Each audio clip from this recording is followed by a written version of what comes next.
Sorry, it actually put me in the run, like another toll live. That wasn't good. Okay, hopefully that's all straightened out. I don't know why that did that.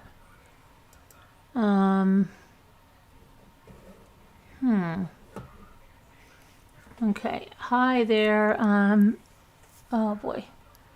Hi, Carol Plan, Tammy, Danielle, Poppies Roses, Margot K, Jeannie's Talking About Life, Heart May Wise, Susie B, and she, Aurora, LMNW, Kubi, Heart May Wise, again, I just said that again, Amy Lawler, Danielle, LMNW, Dina Elizabeth, Whisper to Me,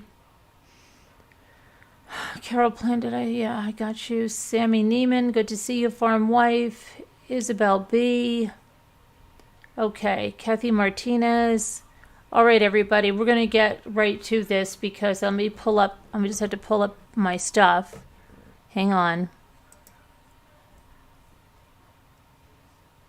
That's not it.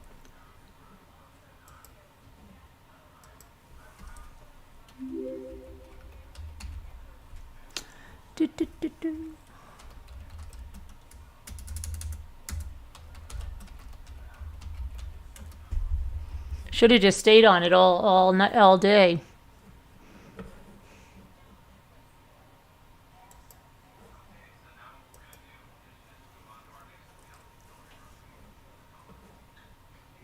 Okay, let me pull this over.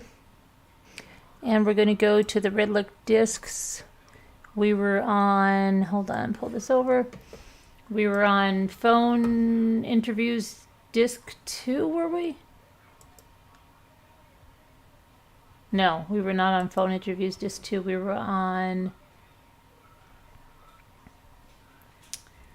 photos, no, where were we? Disc 9? No. We can go there, but that's not where we were. We audio 1. That's where we were. We just finished Tony Baroni, but we had to do Dave Messina. This is Detective John Dallas with the Winter Park Police Department. Today's date is January 14th, 2019, and the current time is approximately 15:50 hours. This will be an interview in regards to case 2019-4600-0053. I am currently at 3425 Sea Grape Drive, Winter Park, Florida, 32792, and I am conducting a interview with Mr. David Messina. Mr. Messina, if you'd state your full name and your date of birth. David Messina, 62570. And what's a good phone number for you? 321-439-0756. Okay, so I would like to ask you some questions about Michael Redlick and Danielle Redlich. And whenever I do these interviews, I do ask that people swear to their testimony. If you'll be comfortable, if you don't mind raising your right hand for me. You swear the information you provide here today in this interview is the truth, the whole truth, and nothing but the truth. Yes, sir. Okay. So, I'm sure, words out, and I know we've announced it to the public that we're investigating Michael's death. Or did you call him Mike? Michael? I called him Mike. Mike. And so we are being very thorough about it. I probably can't answer questions about that, unfortunately, so this may feel one-sided, and I apologize for that. But I do think this is something that could be helpful to us. Okay. When was the last time you spoke with him? December 29th. December 29th? Yep. And was that in person? In person, yes. I took his boy to the movie, Sawyer, with my children, and went to his house after to drop his son off, and we were invited in to stay a little while. So I had dinner with him and watched the football game. What football game was that? It was Clemson and Notre Dame, I believe. Okay. Whoever Clemson was playing that night. And this was over at the Redlich's house? Yes. Yep. And if I write notes, I do apologize. I like to write some things down, not write some things down. Sure. And so you were home you were at the Redlicks for dinner, to hang out, watch the game. Yep. And did you and Mike discuss anything? Yeah, we sat down in the living room. Just him and I for the most part. Our kids would come in and out. But we talked about his background, the sports teams that he worked for. We talked about the football game, his favorite team's the Cleveland Browns. Talked about that and just various other things. Kind of like an outline of where he was, the sports organizations he's worked with, how he got here, and then, hopefully his future after that, or whatever. That's what I deemed, at least. Did he say what he does now for work? He moved here originally, I think he was in Cleveland or in the Ohio area. He was working in Daytona for the motocross speedway, and then he got a job at UCF for the Rich DeVos, some program there. It's a master's program. It's like the second ranked in the country, he said. So he was running that whole section. Did it have a particular educational focus? Sports management. Okay. Yeah, along those lines. Okay. And that was his background as well. What else did you discuss?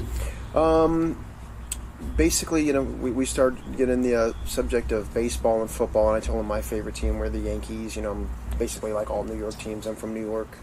And then he had said that he had an interview or / job that was given to him or from a friend that works for the New York Knicks.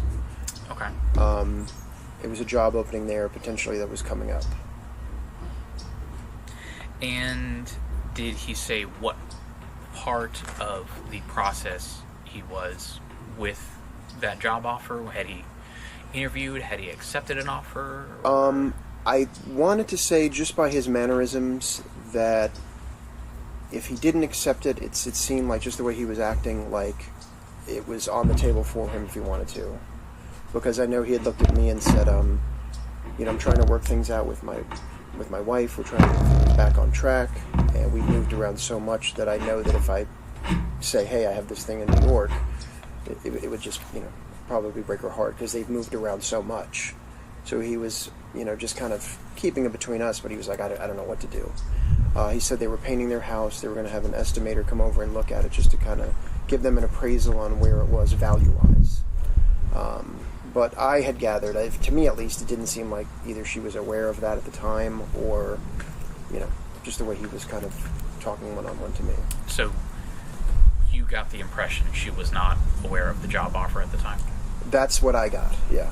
And did you get the impression that she was aware that Mike was looking at having the house appraised, or that she didn't? I think she knew about that. Okay.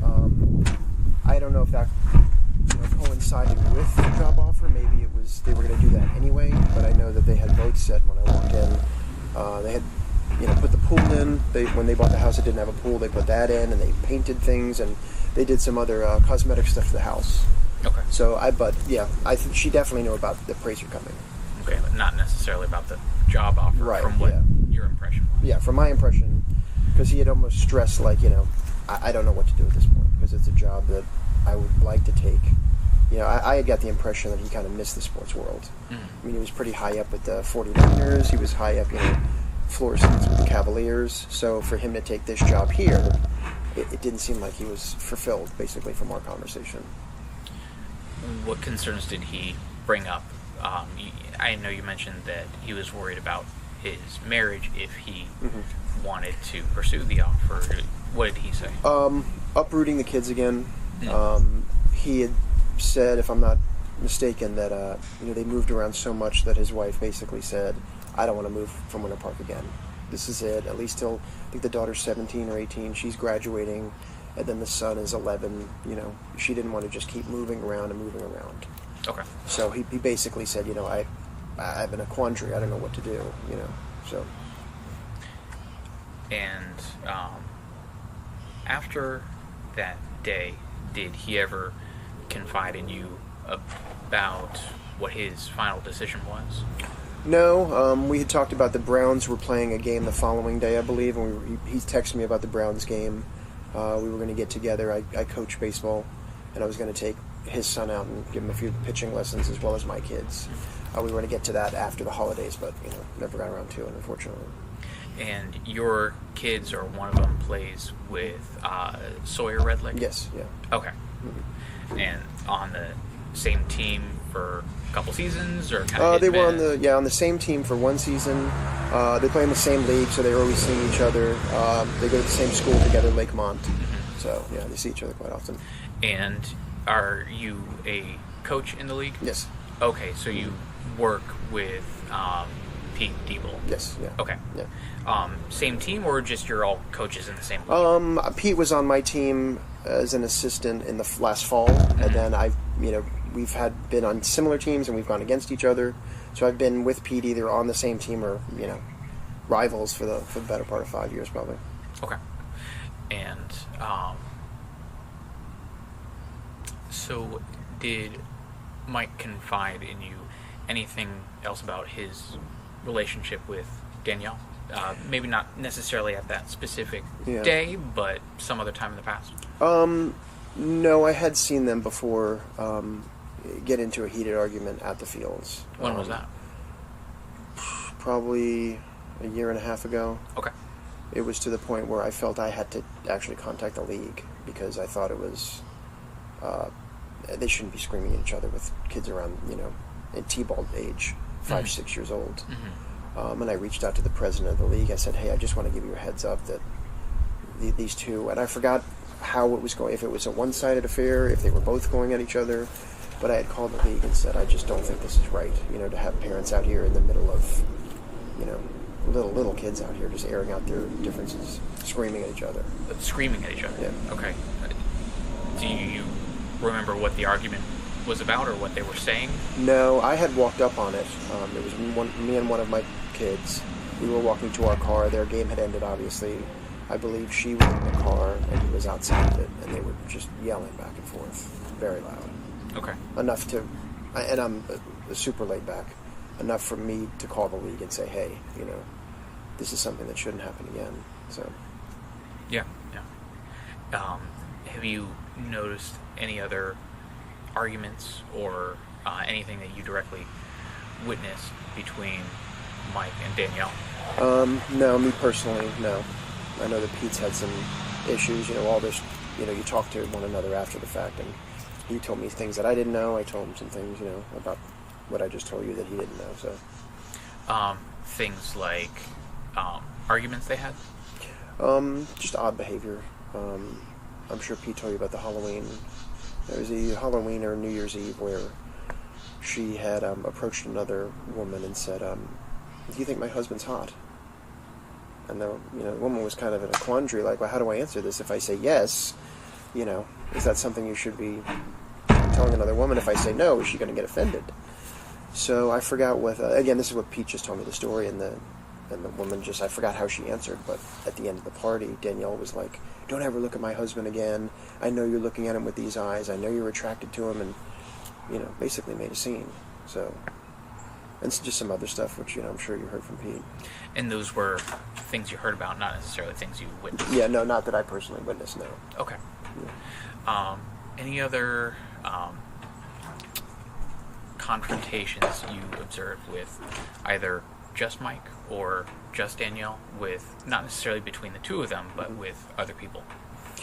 No. Again, I've even though I coach in the league, I never had Sawyer on my team per se. Okay. My son's been on his team, but I haven't seen anything at the fields, nor that night that that's of note, really. And nothing like like league pizza parties or anything like that where they're over, no incidents with just him and another person, or just her and another person? No, not to my knowledge. No. Okay. Yeah. I've heard things through Pete, but again, it's something he probably told you. I guess she had some issues with him, but nothing that I. But nothing you saw directly. No. Yeah, not directly. No. How well did you know Mike? Like, how would you describe your relationship with him? Friendly, cordial. Every time I went to the fields and saw him, I'd say hi, I'd shake his hand. Every time I'd run into him, I'd talk to him a little bit. Okay. So, outside of the occasional hangout that spilled over with the connection with your boys and stuff, yeah. You guys weren't making a point to hang out together with each other. Would that be accurate? No, yeah, absolutely. No, Okay. It's one of those things where, like at the baseball, when a game's over, all of us will, hey, you want to go out to eat? You know, the games end around 7:30 and 8, so a group of us will go out, various different people. You know, sometimes it's this group, sometimes it's that. So that's mostly the time that I would hang out with him, you know, outside of that one night where I was invited over. So. Okay, same question with Danielle. Are you particularly close with her or anything like that? No, more close to him than her, really. Okay. So. Gotcha. Anything about this situation that you think might be important for me to know, that I'm just not asking like the right question or anything like that? Anything kind of the back of the mind, kind of bugging you about the situation that you think might be important? You know, it's one of those things, you know, where you just, again, none of us really know the cause, or nor do we know that you can say anything, but it just rubs you the wrong way, you know. Everyone's pulling for Sawyer to be able to have, obviously Mike's gone, but we're all, at least for me, I'm hoping for the best, that it turns out that it was a heart attack, you know, or whatever.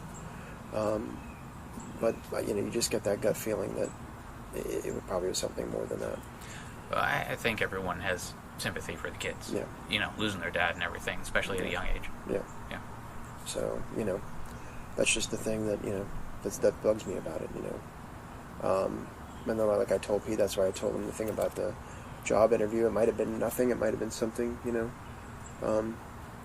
You know, it's one of those things. Okay. That discussion about the job interview, I know that's something that Pete brought to my attention. I don't remember, just because I've had to learn so many new things in the past few days. Yeah. Was Pete a part of that conversation as well? No, Pete didn't know about that at all. Okay. Was it just you and Mike for that the meeting on the 29th? Yeah. Okay. It seemed to me that was something that might have just happened. That he just learned about. Yeah. And so he was kind of wrestling with it and what to do. Yeah. Okay. So. You say a job offer for the Knicks. Did he describe what the job was? Very high up, CFO or something, you know, like, because I know he said James Dolan is the president of either Madison Square Garden or the Knicks or both. So I know that he had said his friends, his contact there wanted to set him up, you know, face-to-face meeting with Jeff Dolan. So I know it was either pretty far along or something where he thought he could get the job if he wanted it. So a face-to-face with effectively The guy in charge, the main, the CEO, yes, or yeah. whatever the president of appropriate Madison title. Square Garden. Yeah. Okay. So did you get did he say he'd be working directly for him, the president? Or? Yeah. Okay. I mean, as high up as, you know, CFO of the Knicks or Madison Square Garden. Yeah. Okay. He almost made it sound like, you know, I just don't know how I can pass this up, you know. And I know that just from talking to him, and I got the sense, like I said, that he really missed that part of what he did for many years. Mm-hmm. You know, he's around the sports organization. Obviously, there's a lot of action in that, you know. A lot different than when you're teaching a class at UCF, you know. Sure. So. Sure. Kind of like, I suppose, going back to his heyday a little bit. Exactly, yeah. Did he discuss with you any other issues, since he broached the subject of his marriage? He talked about how he wasn't sure how to, you know, talk with Danielle about it. Mm-hmm. It sounds like maybe he really wanted the job, but that was definitely going to be a point of contention for him. Yeah, well, I knew, and, you know, please keep in mind, I don't recall personally where I got this information. Okay. Whether I heard it from him, whether I heard it from somewhere else, but I was under the impression that, you know, there was some infidelity on his side. And from what I heard, she found out about it, and it was from someone, I'm assuming from UCF. It was a much younger woman. He was 65. I'm assuming Danielle's 40. This woman was probably in her late 20s. I had also heard that the thing for her was that it was someone that looked just like her. And that those are, I think, verbatim from what Danielle had said. Okay. You know, not only did he cheat on me, but he cheated on me with someone that looked exactly like me, just younger. So again, that's why he was telling me essentially, hey, even though I want to take this job and it would be great, I don't know if I can do this because I'm trying to respect what I broke, essentially. And did he say about when? Well, I suppose you heard that information from rumor. Beforehand, yes, yeah. Beforehand, then Okay. I knew about that going into, that night, obviously. Yeah. Okay. And I just can't remember, Weaving if he had mentioned anything about that being the reason. I didn't know how much he knew that I knew, if that makes sense. Sure. So you didn't want to just Right. come out and say it, I guess. Right. Yeah. So that was an issue that happened that they were both already healing from, Right, and right. this job offer may be another hit to their relationship, Yeah. I suppose, is Sure. where his head was at, maybe. Yeah. Okay. And I don't mean to put words in mouths or anything. I just want to get a good understanding of it. Right. Okay. Let's see.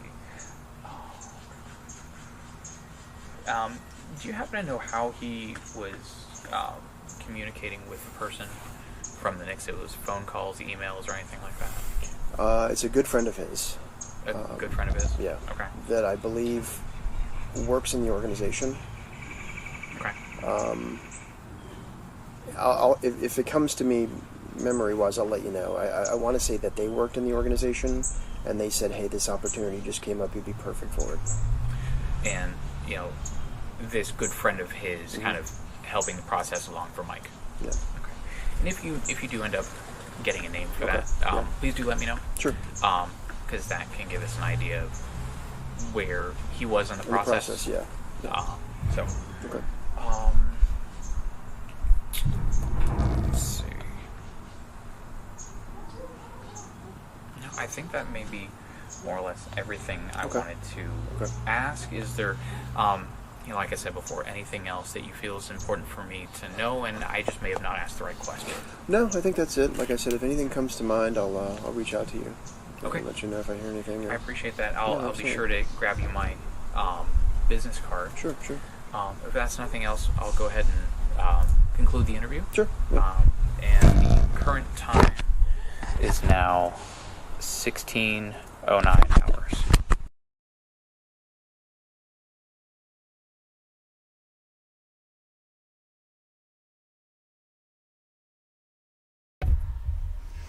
Okay, we listened to all of these, so let's go back, and we were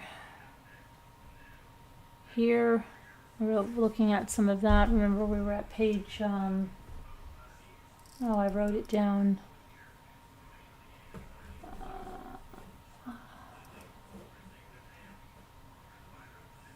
I think we were at page like 135.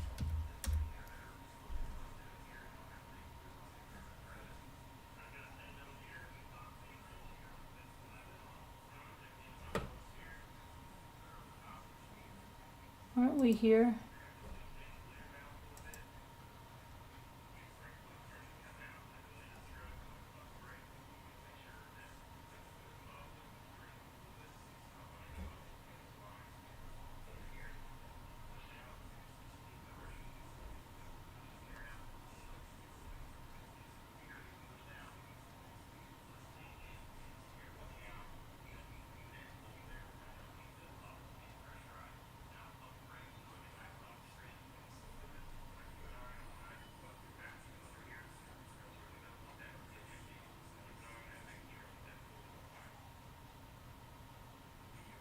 Yeah, we went to witness Lynn. That's the one she called out. We heard about Kelly Fields. We read that about Mark Bluenstein.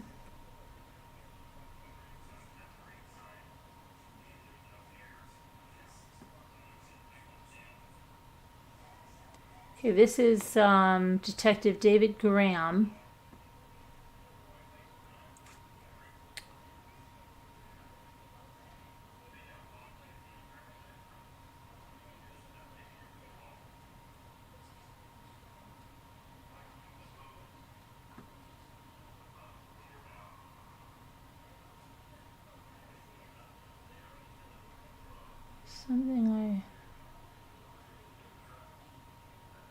Okay, this is Sue Pat's thing. Okay, so she arrived at 9:45 for the suspicious death investigation that occurred at 1231 Temple Drive. On this date, I requested the primary, secondary detectives, Detective Ware and Detective Dallas, respond to the scene to assume the investigation. On January 12th, I arrived at approximately 1100 hours and was provided a brief synopsis of the scene by Detective Ware. I learned that the decedent, Michael Redlich, born 5/1/1953, was currently inside of the residence. That's the wrong birth date, I believe, for him. I think that's the wrong day or something. I don't remember it being 5/1. Where the death had been pronounced at 9:44 hours by Winter Park Fire Department paramedics. It was learned that the decedent had been deceased for several hours. The wife of the decedent, who was identified as Danielle Redlick, born 11/3/1973, was said to have been transported to Florida South Hospital to be treated for lacerations to her wrists. I was informed Mrs. Redlick had called 911 requesting medical for her husband, who had a heart attack, and then informed emergency dispatchers her husband had stabbed himself and had been deceased since overnight. Due to suspicious circumstances of Michael Redlich's death, Detective Dallas began working on a search warrant for the residence. While on scene, it was learned Mr. and Mrs. Redlich have 2 children in common. However, their whereabouts were unknown. Detective Ware and Detective Wagoneer responded to the hospital to speak with Mrs. Redlich to obtain further information on the children's whereabouts. I was later informed Danielle Redlich could not provide addresses for the current locations however, requested the children remain with the family that was currently caring for them until she could further care for them. The scene remained secured with the officers on scene providing scene security. At approximately 12:30 hours, I met with communications dispatcher Katrina Smith, who received the 911 call, and she was able to play back the recording for me to review. The information from the call was provided to Detective Ware and Detective Dallas. At approximately 15:10 hours, Lieutenant Volkerson informed me that the decedent's daughter by the name of Jaden Redlich had arrived on scene with the friend and parent who she had stayed with overnight. So this is 3:10 in the afternoon. 3:10 in the afternoon on the day that her father died. Jaden shows up at the house with Ashley and Mary. Detective Ware and I then met with Jaden Ariel Redlich, born 9/26/2003, who agreed to speak with us regarding the investigation. In speaking with Jaden Redlich, it was made known that she had not had recent contact with her mother and did not know what occurred at the residence. When asked for contact information for any relatives in the state of Florida or next of kin information for both parents, Jaden could not provide any close relatives for either parent or local family members. Jaden was only able to provide the states in which distant relatives resided and advised her father's parents were deceased and he was an only child. At completion of the interview, she audio-taped statement for full interview. See audio-taped statement for full interview. I requested to meet with the Orange County Sheriff's Office Victims Advocate. At this point, there were no known relatives in which the children could be provided with a death notification and no relatives for them to be safely turned over to while their mother was being treated at the hospital. After speaking to Jaden, I received information that the second Redlich child was currently at his friend's house, with the parent being Marcia Inglis. I was provided with a telephone number for Mrs. Inglis. Contact with Mrs. Inglis was confirmed. She was currently in the custody of Sawyer Redlich, who was at a residence located at 4746 Lonsdale Circle, Orlando, Florida. Mrs. Inglis agreed to hold Sawyer at the residence until I could meet with her and confirm her identity. At approximately 16:15 hours, I met with OCSO's Victims Child Advocate, Jacqueline Cockriel. I provided Mrs. Cockriel with the ages of the juveniles and informed them of our current investigation. It was requested she assist with the death notification as well as provide the children with immediate crisis intervention as needed. At completion of providing Jaden Redlich with a death notification, she agreed to be present and available for her brother, Sawyer Redlich, as he too would be notified. It is important to note that Jaden was not provided with any information as to how her father had died, and Jaded never inquired. On this date, I met with Mrs. Marcia Inglis, born 4/2/1976 at her residence. Mrs. Angelis agreed to meet with me privately for an audio tape sworn statement, and we already heard this, okay, with victim advocate Cockrell, continued to speak with Jaden Redlich. It should be noted that Sawyer Redlich was out in the backyard of the residence with his friend and was not aware of the circumstances. During the interview, Mrs. Angelis, the following information was obtained. For full details of the interview, please refer to the audio tape statement. On January 11th, 2019, Mrs. Angelis advised her son by the name of Ryan, who is best friends with Sawyer Redlich, and asked for permission for Sawyer to sleep over their residence after their flag football game. Both the Angelises and the Redlichs had agreed that Sawyer could spend the night, since both children had a flag football game that evening and another football game first thing in the morning.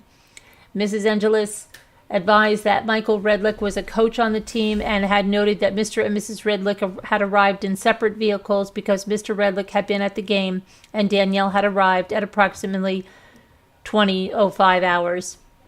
The game was said to have ended at approximately 20:50 hours. Prior to leaving the game, Mrs. Angelis reminded Sawyer to hug his father and let him know that he was leaving with the Angelis family for the sleepover. On the morning of January 12th, 2019, at 10:23 hours, Mrs. Angelis received a text message from Danielle Redlick which read, "Can Sawyer stay after the game with you for a while if he cannot be dropped off at Brian Brown's house? I'm sorry, we have an emergency and kids need to be looked after." Mrs. Angelis advised. She responded that she would care for Sawyer, however, never received a response from Danielle. Mrs. Angelis advised Brian Brown, who was referred to in the text message, was a possible student in the classroom of the boys. Mrs. Angelis advised she had not seen Danielle or Michael communicate during the game, and advised that Danielle had made a comment to the effect of, "It's been a strange night," or "It's been a weird night," after Mrs. Angelis reminded Sawyer to say goodbye to his dad. Mrs. Angelis went on to say she had past experiences with Danielle where in one incident she just turned. Mrs. Angelis stated that Danielle had the same look in her eyes this evening, referring to 1/11/2019. Angelis then informed me of a prior incident in which Danielle just seemed to switch on her. When asked to explain, Mrs. Angelis described her as being in one of those moods when she saw her at the game. Mrs. Angelis described an incident where she went out with Danielle for a mommy night out in which Danielle suddenly became very abusive verbally and attempted to swing at Mrs. Angelis after Danielle had consumed several alcoholic beverages described as hard liquor.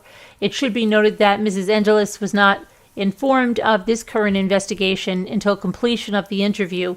At completion of the interview, Mrs. Angelis was only informed that the agency was investigating a death of Mr. Redlich, and Mrs. Redlich had requested that she temporarily care for Sawyer until the Department of Children and Family could further assist. Since there were no other current relatives in town, Mrs. Angelis agreed. I then met with Sawyer Redlich, Jaden Redlich, and the victim advocate Cockrell to provide Sawyer with a death notification. Sawyer was visibly upset, however, agreed to speak to this investigator.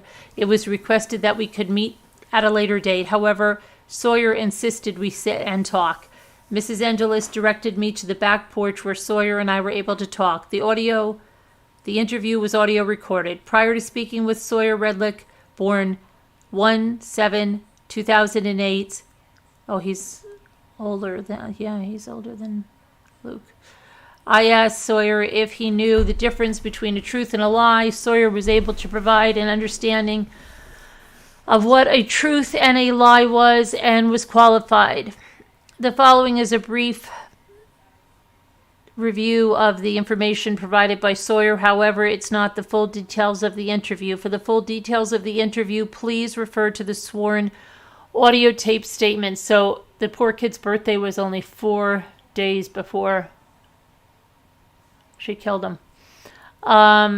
For the full details, please refer to the sworn audio tape statement. On this date, Sawyer Redlich advised that he had slept over his friend's house the night before. The plans to sleep over his friend Ryan's house had been decided earlier in the day, as the kids regularly would sleep over each other's house during the weekends. Sawyer stated he became worried this morning when neither of his parents had arrived to his morning football game, and he was notified by his coach of a fire truck observed in front of the Redlich residence. When asked how his parents' relationship was the night prior, Sawyer advised he could tell that there was tension between them. When asked to explain, he advised that he could see the anger. When asked who was angry, Sawyer advised his dad looked angry. Sawyer hesitantly went on to say that his dad was angry regarding some text messages between his mom and another person. The text messages were discovered a couple of days ago. Sawyer advised in 2017 his father had sent text messages to a female. Sawyer could not provide the content of any of the text messages and only knew it to be recent allegations made by his father. During the interview, Sawyer was visibly emotional, and I requested we complete the interview at a later time. However, Sawyer wanted to continue with the interview to provide me with the information on his parents' relationship.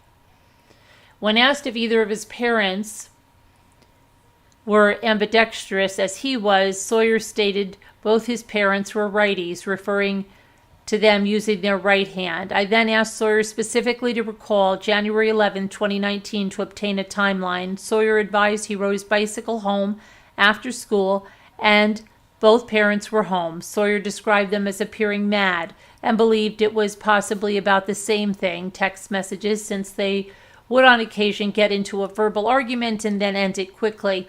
Sawyer estimated the initial day of the argument regarding text messages to have occurred either on Wednesday or Thursday of that week, which was January 9th or 10th. When asked if he had ever seen his parents in a physical confrontation, Sawyer shook his head in the affirmative. I then asked when was the last time he observed it, and Sawyer indicated approximately 5 months to 1 year. Sawyer could not provide any specific incident, however, advised that when they got into an argument, it would escalate, and they would push each other. I then proceeded to ask if he ever saw anything more than pushing, and he stated scratching. Now, if you remember, Tony Baroni spoke about the scratches on Michael's face. Remember that? I hope you do. Okay. And they would push each other. I then proceeded to ask if he ever saw anything more than pushing, and he stated scratching. When asked who would scratch, Sawyer stated, I guess my mom and my dad would push away.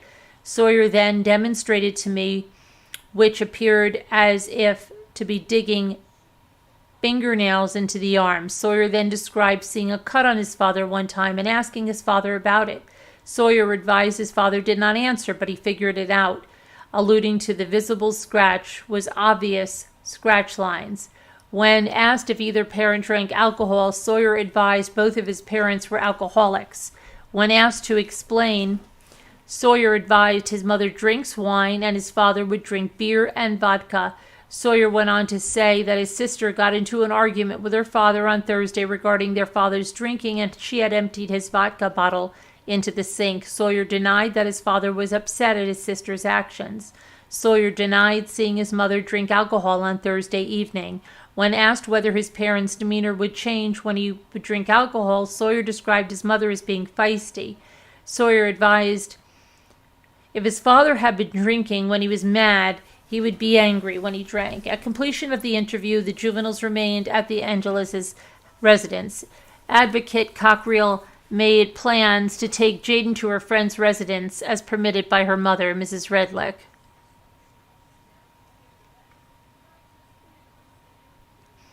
On January 14, 2019, I met with Communications Supervisor Yvonita Jones after learning there was a possible call made to our Emergency Communications Center 911 the night prior to the original call. Mrs. Jones was provided with both Danielle and Michael's cellular phone numbers, and it was requested she research our agency database as well as request the Seminole County Sheriff's Office research their database to locate any calls made from the resident's address or by Danielle or Michael Redlich. I was later provided with documented calls made by the two the past year. The recorded calls to 911 were turned over to Detective Weir for her review. It was noted the calls consisted of Michael Redlich, and we heard these, calling from a 911 only phone, requesting immediate assistance for a woman who was a danger to herself on February 4th, 2018. The call had initially been received by the Seminole County Sheriff's Office dispatch, and due to their location was transferred to the Winter Park Police Department. The caller, Michael Redlich, disconnected the call as Seminole County Sheriff's Office was transferring the call to the proper jurisdiction of Winter Park. According to the officer's notes provided to dispatch, Mr. Redlich informed officers his wife had been drinking, however, was in bed and no longer causing a disturbance.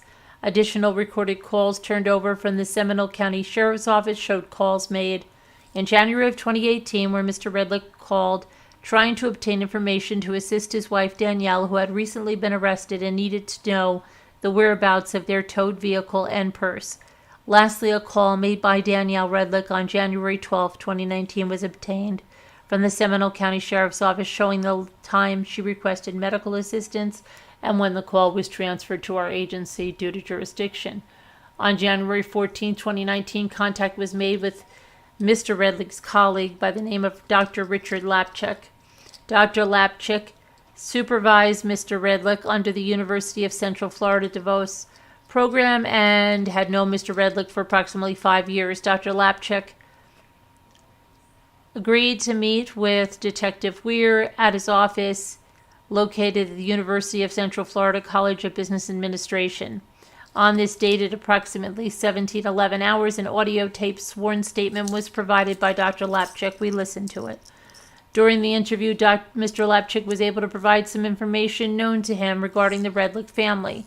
Mr. Redlich was described as having extensive experience in the field of sports business and, in a sense, downgrading to his current position so that he could give back to others by teaching.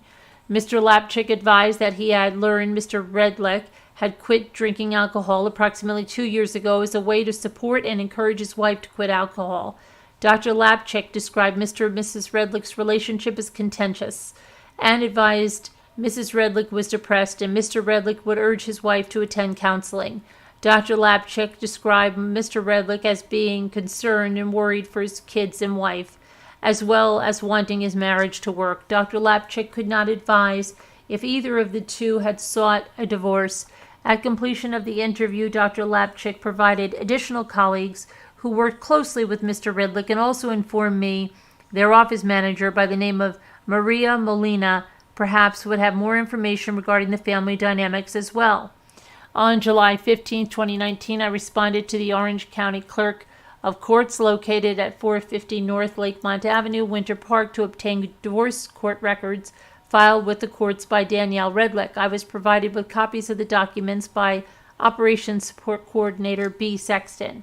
The paper documents were turned over to Detective Weir for her review. On January 15, 2019, I conducted an audio tape phone interview with Mrs. Maria Molina. We listened to that, who was the office manager for Mr. Redlich. Miss Molina advised that she's known Mr. Redlich for approximately 4 to 5 years and has the Redlich family over for dinner in the past, approximately 3 years ago. Mrs. Molina described Mr. Redlich as being a great dad and knew the Redlichs to have separated for a while. Mr. Redlich was said to have wanted to return back to the home to be with his children and see them all the time. Mrs. Molina described the living arrangements as being difficult for Mr. Redlich and the children since he had to travel between his new apartment, caring for the children, and having to return the children back to their residence. When asked if she knew the reason for the separation, Mrs. Molina advised Mr. Redlich had spoken of his wife having issues and that he told her she acts crazy. Mrs. Molina stated that she suggested his spouse seek counseling. However, Mr. Redlich informed Mrs. Molina his spouse had refused counseling. Mrs. Molina had last seen Mr. Redlich at the university on Friday, January 11, 2019, during a student event. Mr. Redlich was said to have been at the university from 8:30 to 12. Mrs. Molina also noted that the students had taken a group photo together and she agreed to send me a photo of Mr. Redlich. The photo was received from Mrs. Molina and later provided to Detective Weir for her interview. When asked if Mrs. Molina was aware of any reported physical confrontations between Mr. and Mrs. Redlich, Mrs. Molina denied having other females aside from his spouse.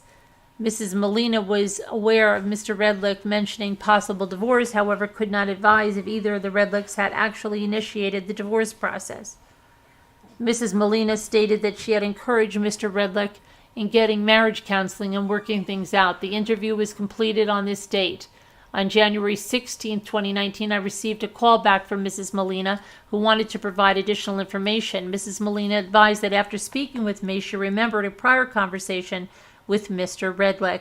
The conversation entailed Mr. Redlich requesting permission from Mrs. Molina to be an emergency contact person should his children need to be picked up from school. Mrs. Molina went on to say he requested Mrs. Molina be the emergency contact because his wife was crazy and he didn't trust his wife to pick up the kids. Mr. Redlich requested if the school were to call her to pick up the kids, take them to his office, and he would pick them up there. The conversation was said to have occurred approximately a little over a year ago. At completion of this information, I requested the school resource officers from the Lakemont Elementary and the Winter Park High School to provide emergency contact forms for both Sawyer and Jaden Redlich. The emergency contact information was provided to Detective Ware for her review. I also requested Mrs. Molina to provide any employment paperwork completed by Mr. Redlich that would include his emergency contact information, emails, or password information.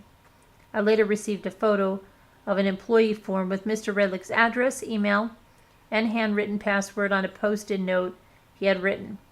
This information was shared with Detective Dallas and Detective Ware for their review. On January 16th, I requested red light camera video surveillance from the intersection of Horatio and 17 to 92 from the Maitland Police Department for the dates of January 11th through January 12th to further assist with a timeline for both Mr. and Mrs. Redlich. I later received a response from James Nelson of the Maitland Police Department. 2 DVDs were later provided. The DVDs were turned over to Detective Ware for her review.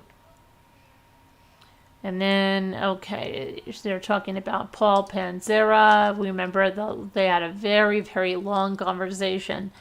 Right, Panzera, let's see what else is going on. So let's, Mr. Caldwell, neighbor Janice Reeves, and Rick Dickerson. We went through all that. We are listening to all of that.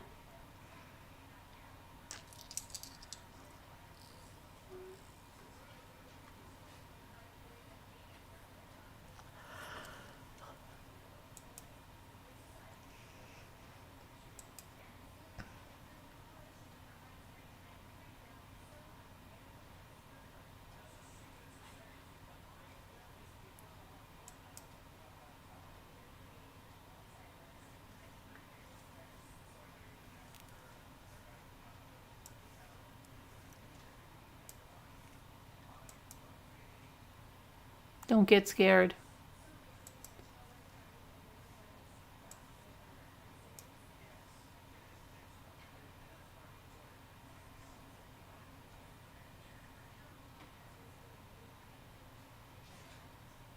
This is downloading, so just hang in there for a second.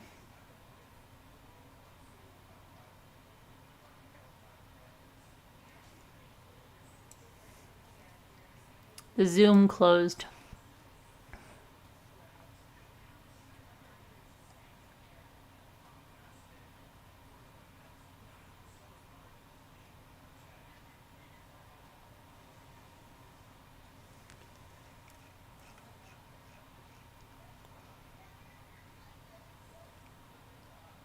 You did, Annie B? Live 3 streets away? In the 90s? Nicole, I sent you a PayPal request for something. Just letting you know.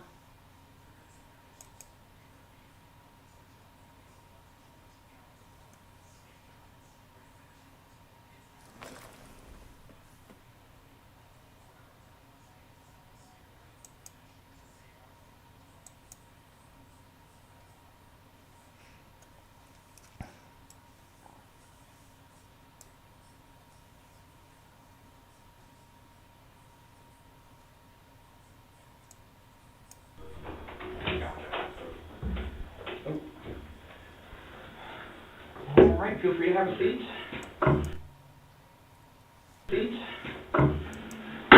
Hold on a I'd minute. offer you water, but it looks like you already have one. Yeah, I carry the things everywhere I go. I keep drinking this instead of other garbage. Yeah, I'm a Boy Scout dropout, so the one thing I learned is to always be prepared. Yeah. So. Yeah. And so I apologize Keeps going for my to the other- casual attire. We were very busy yesterday. Hold on, it keeps going over to the, I know what I did. Hold on, I've got to pull this over. This is how this computer works. Hold on, so, hold on. Come on, get over there. Oh my goodness. My mouse doesn't want to play nice now. Hold on. I've got to move this over here.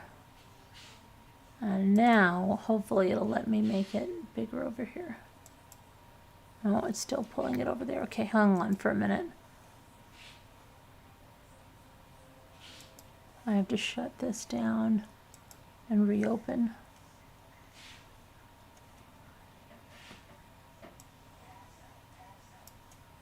Hold on.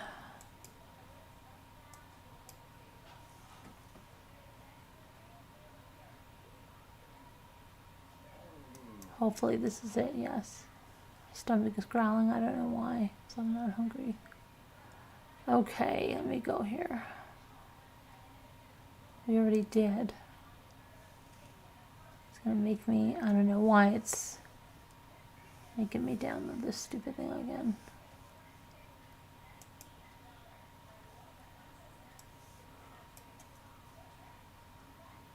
If it doesn't let me do it full screen again, okay, I'm just going to share. I have to open my Zoom.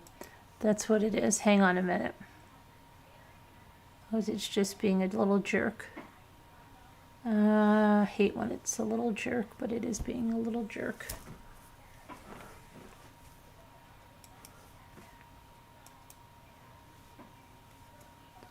What a little jerk. Okay, so let me go over here. I gotta share my screen.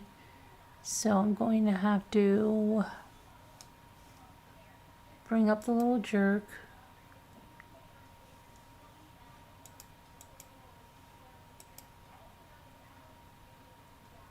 All right, hang on.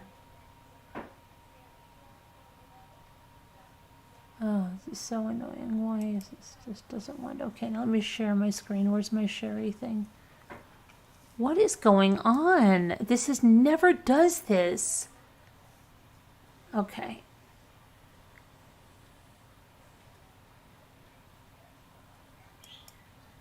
All right, let me share.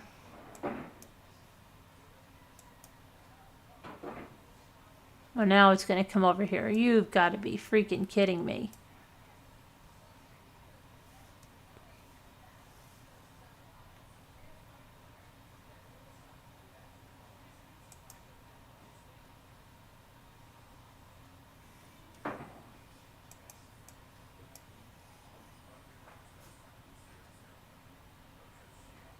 Can you see it now? See, I can't see you guys now. Hold on. There's got to be... what the heck is the reason that this is doing this? Oh, wait a second. I don't even understand why this is doing this. This never, ever does this.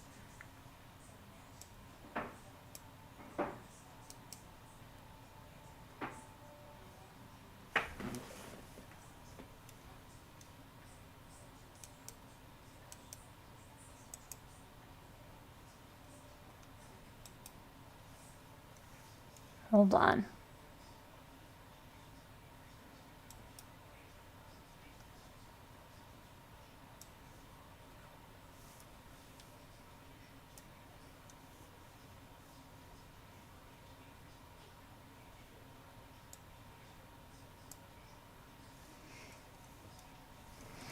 This is crazy. Jimmy? Where did he go? Of course he's not here when I need him.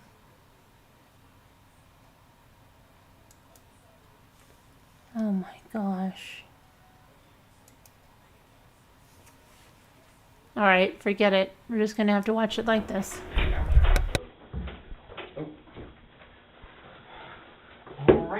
have a seat. I'd offer you water, but it looks like you already have one. Yeah, I carry these things everywhere I go. That keeps me drinking this instead of other garbage. Yeah, I'm a Boy Scout dropout, so the one thing I learned is to always be prepared. Yeah. So. Yeah.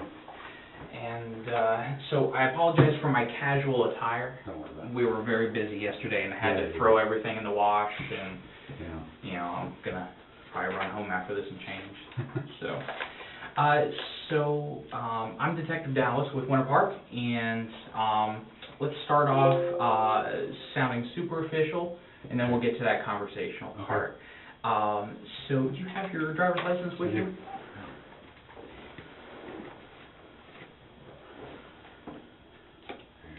Okay.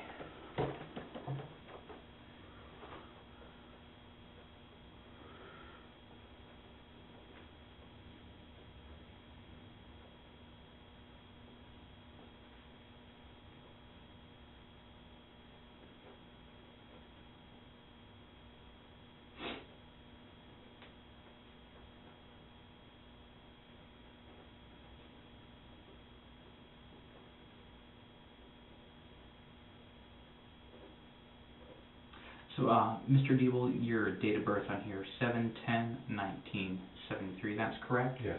Okay, and your current address, 2640 North Lakemont Avenue, that's where you currently reside? Yes. Okay, and what's a good phone number for you? It's 407-383-1204.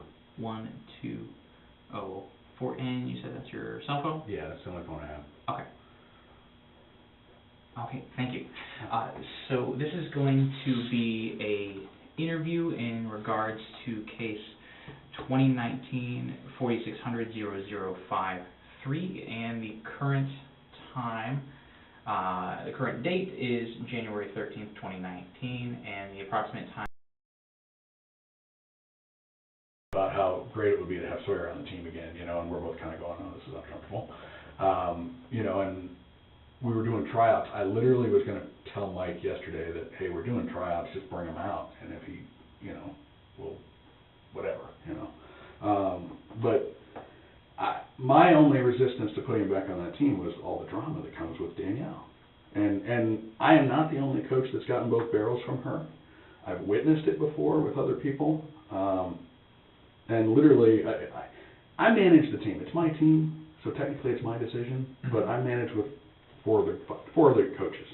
Some of them have kids on the team, some of them don't. And I'm very democratic in how I do it. So I told him, I'm like, look, she and I don't get along. There's a lot of drama there, but he's a great kid. And if the four of you guys think that I'm overreacting, then let's bring him on the team. You know, in the first round, we had decided not to do that. They had all said it. They're like, look, with the amount of drama, if you don't want it, we're good. You know, kind of a thing. And I said, well, I want to see if the kid wants it. You know. That night, go back to New Year's Eve. So New Year's Eve, we are, you know, we're there for the thing, and it's just my wife is on anti-anxiety drugs, so you know, we would kind of joke about it, like, oh wow, she's loosened up a lot, maybe she got it, you know, whatever, but.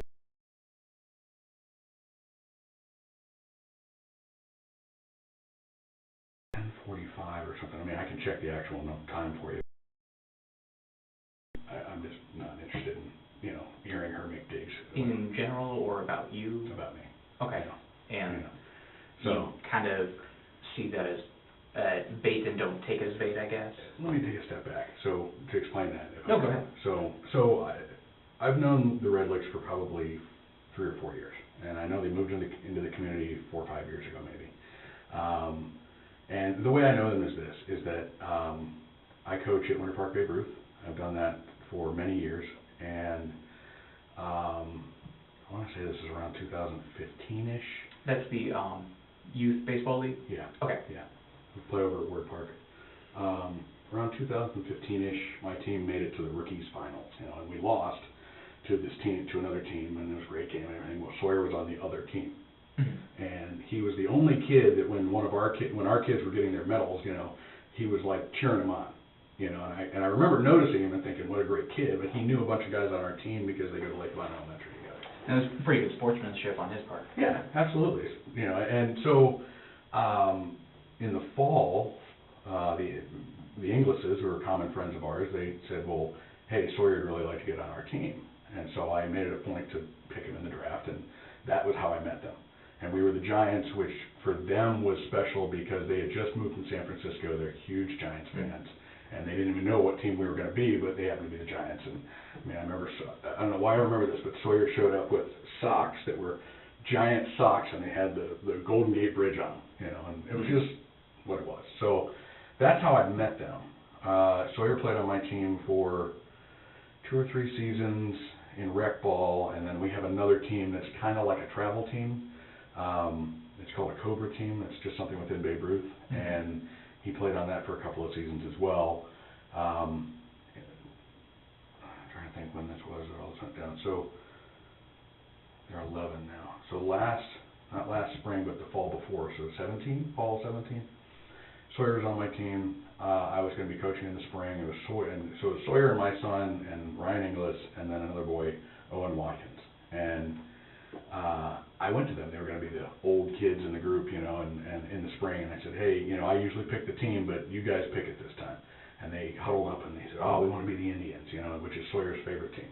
His dad's from Ohio, Cleveland, you know. And so that was that. Well, subsequently, Mike decided he wanted to have a different coach in the spring, which was fine. I mean, you know, kids have different coaches and they learn different things from different people. And once you get close, almost too close to a kid, then, you know, but his point was that, you know, hey, he was on the travel team with you, let's put him on something else, you know, so he can learn from someone else. That's fine.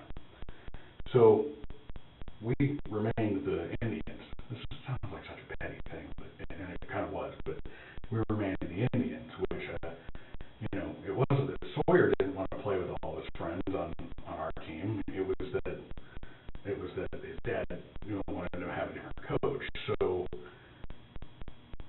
the mom approached me at the ball fields in the fall of, or whatever that spring was. It was a spring, yeah, because fall they decided, so the next spring, so it would have been last spring. So spring 2018. Yeah, and early in the season, so probably March, Okay. you know, and she was angry, and I was on the field. I just finished practice, and she comes up to me, and she's in my face, and, you know, I can't believe you stayed the Indians, and I can't believe you did this, and I can't believe you did that, and my kid comes home crying because he's not on this team, and I said to her at the time or something to the effect of, you know, look, I wanted him on the team. You guys decided not to have him on the team. I can't help that all of his friends are kids that play on my team. You know, I would take him now, you know, and she was angry. And I was on the field. I just finished a practice, and she comes up to me, and she's in my face, and, you know, I can't believe you stayed the Indians, and I can't believe you did this, and I can't believe you did that, and my kid comes home crying because he's not on this team, and I said to her at the time or something to the effect of, you know, look, I wanted him on the team. You guys decided not to have him on the team. I can't help that all of his friends are kids that play on my team. You know, I would take him now, you know, but I can't. So I was just trying to be, you know, just trying to diffuse it, but she was screaming. I mean, so much so that people that were a field away, like when I walked over, they were like, what was that about? Because she, you know, I mean, one guy, the comment that one of the guys I coached with was, he was like, it was almost like she was, like you were her husband and she was mad at you. You know, and I was like, well, I think she was mad at Mike and taking it out on me because she made a comment in there about how they were getting divorced, which ultimately they didn't, and that she wasn't a part of that decision. So, and all of this came out between you and her on the baseball field. Yeah, like, I mean, literally, like, I'm on the field, there's a fence, and then she's on the outside. And I came around at one point, and, you know, thinking maybe that would diffuse it, it didn't. But, I mean, so since that incident, I have just kind of, you know, we're around each other, we're friendly, all those things. I don't dislike her. I just know that for whatever reason I set her off, and so, you know, I don't care to be the butt of jokes about, you know, daddy ball and things like that, because I go out of my way to not do that, you know. And so I just kind of, I'm polite, but I don't really, you know, whatever. So we sat down, chairs next to each other at football the other night, and I said hello, and she said hello, but she wasn't her normal chatty self to anybody else. This was Friday night. Friday night? Yeah. Okay. I didn't see Mike before the game, because I was, again, running a little late, so I wasn't running late that night, but for whatever reason, I didn't see Mike before the game. Okay. And you know, when I saw him, I always see him. We shake hands, and he's a big guy, and he's an all sports guy. I mean, I don't know how much you know about what he did, but he was always chief marketing officer, chief sales officer for pro teams, for the Indy 500, for the Niners and for the Browns, and all these, you know, the Timberwolves and all these teams and stuff. So he was, in that case, was always like the big sports guy, you know.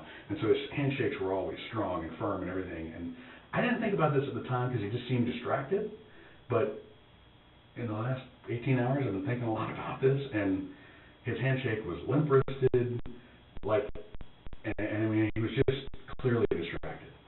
And this was literally as he was walking out, because the coaches stand away from where the parents are for the football, and so he was on his way out. The Browns and all these, you know, the Timberwolves and all these teams and stuff. So he was, in that case, was always like the big sports guy, you know. And so his handshakes were always strong and firm and everything. And I didn't think about this at the time because he just seemed distracted. But in the last 18 hours, I've been thinking a lot about this. And his handshake was limp-wristed, like, and I mean, he was just clearly distracted.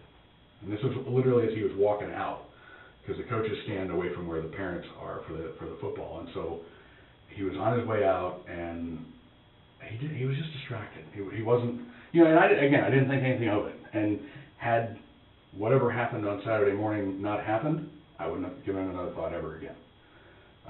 But you know, people get distracted. But who knows? I don't know. So it didn't really jump out to you at the time, but looking back, you think I thought about it I think he was distracted. He was thinking about something else. You Okay. know? Well, and who knows, you know, did I leave my car, you know, I mean, I don't know. Sure. You know, it could be anything, but, so the next morning, I had to take some people to the airport, so I didn't get, like, the next morning, Saturday morning, we had practice at 10, and then the game was at 11, and Mike's one of the coaches. So I took someone to the airport. They had to be down I had to be down at, like, this airport hotel by, like, 10 o'clock with them, because they were going on a cruise. Got them there, I left there, I stopped at Dick's to get my son a mouth guard for football, and I came to the game. I got there like maybe 20 minutes before the game. I wasn't there. My understanding now is that around 9:30, Marcia Inglis, which is where Sawyer stayed the night, got a call from Danielle saying, hey, we've had an emergency, can you keep Sawyer another night, or something to that effect.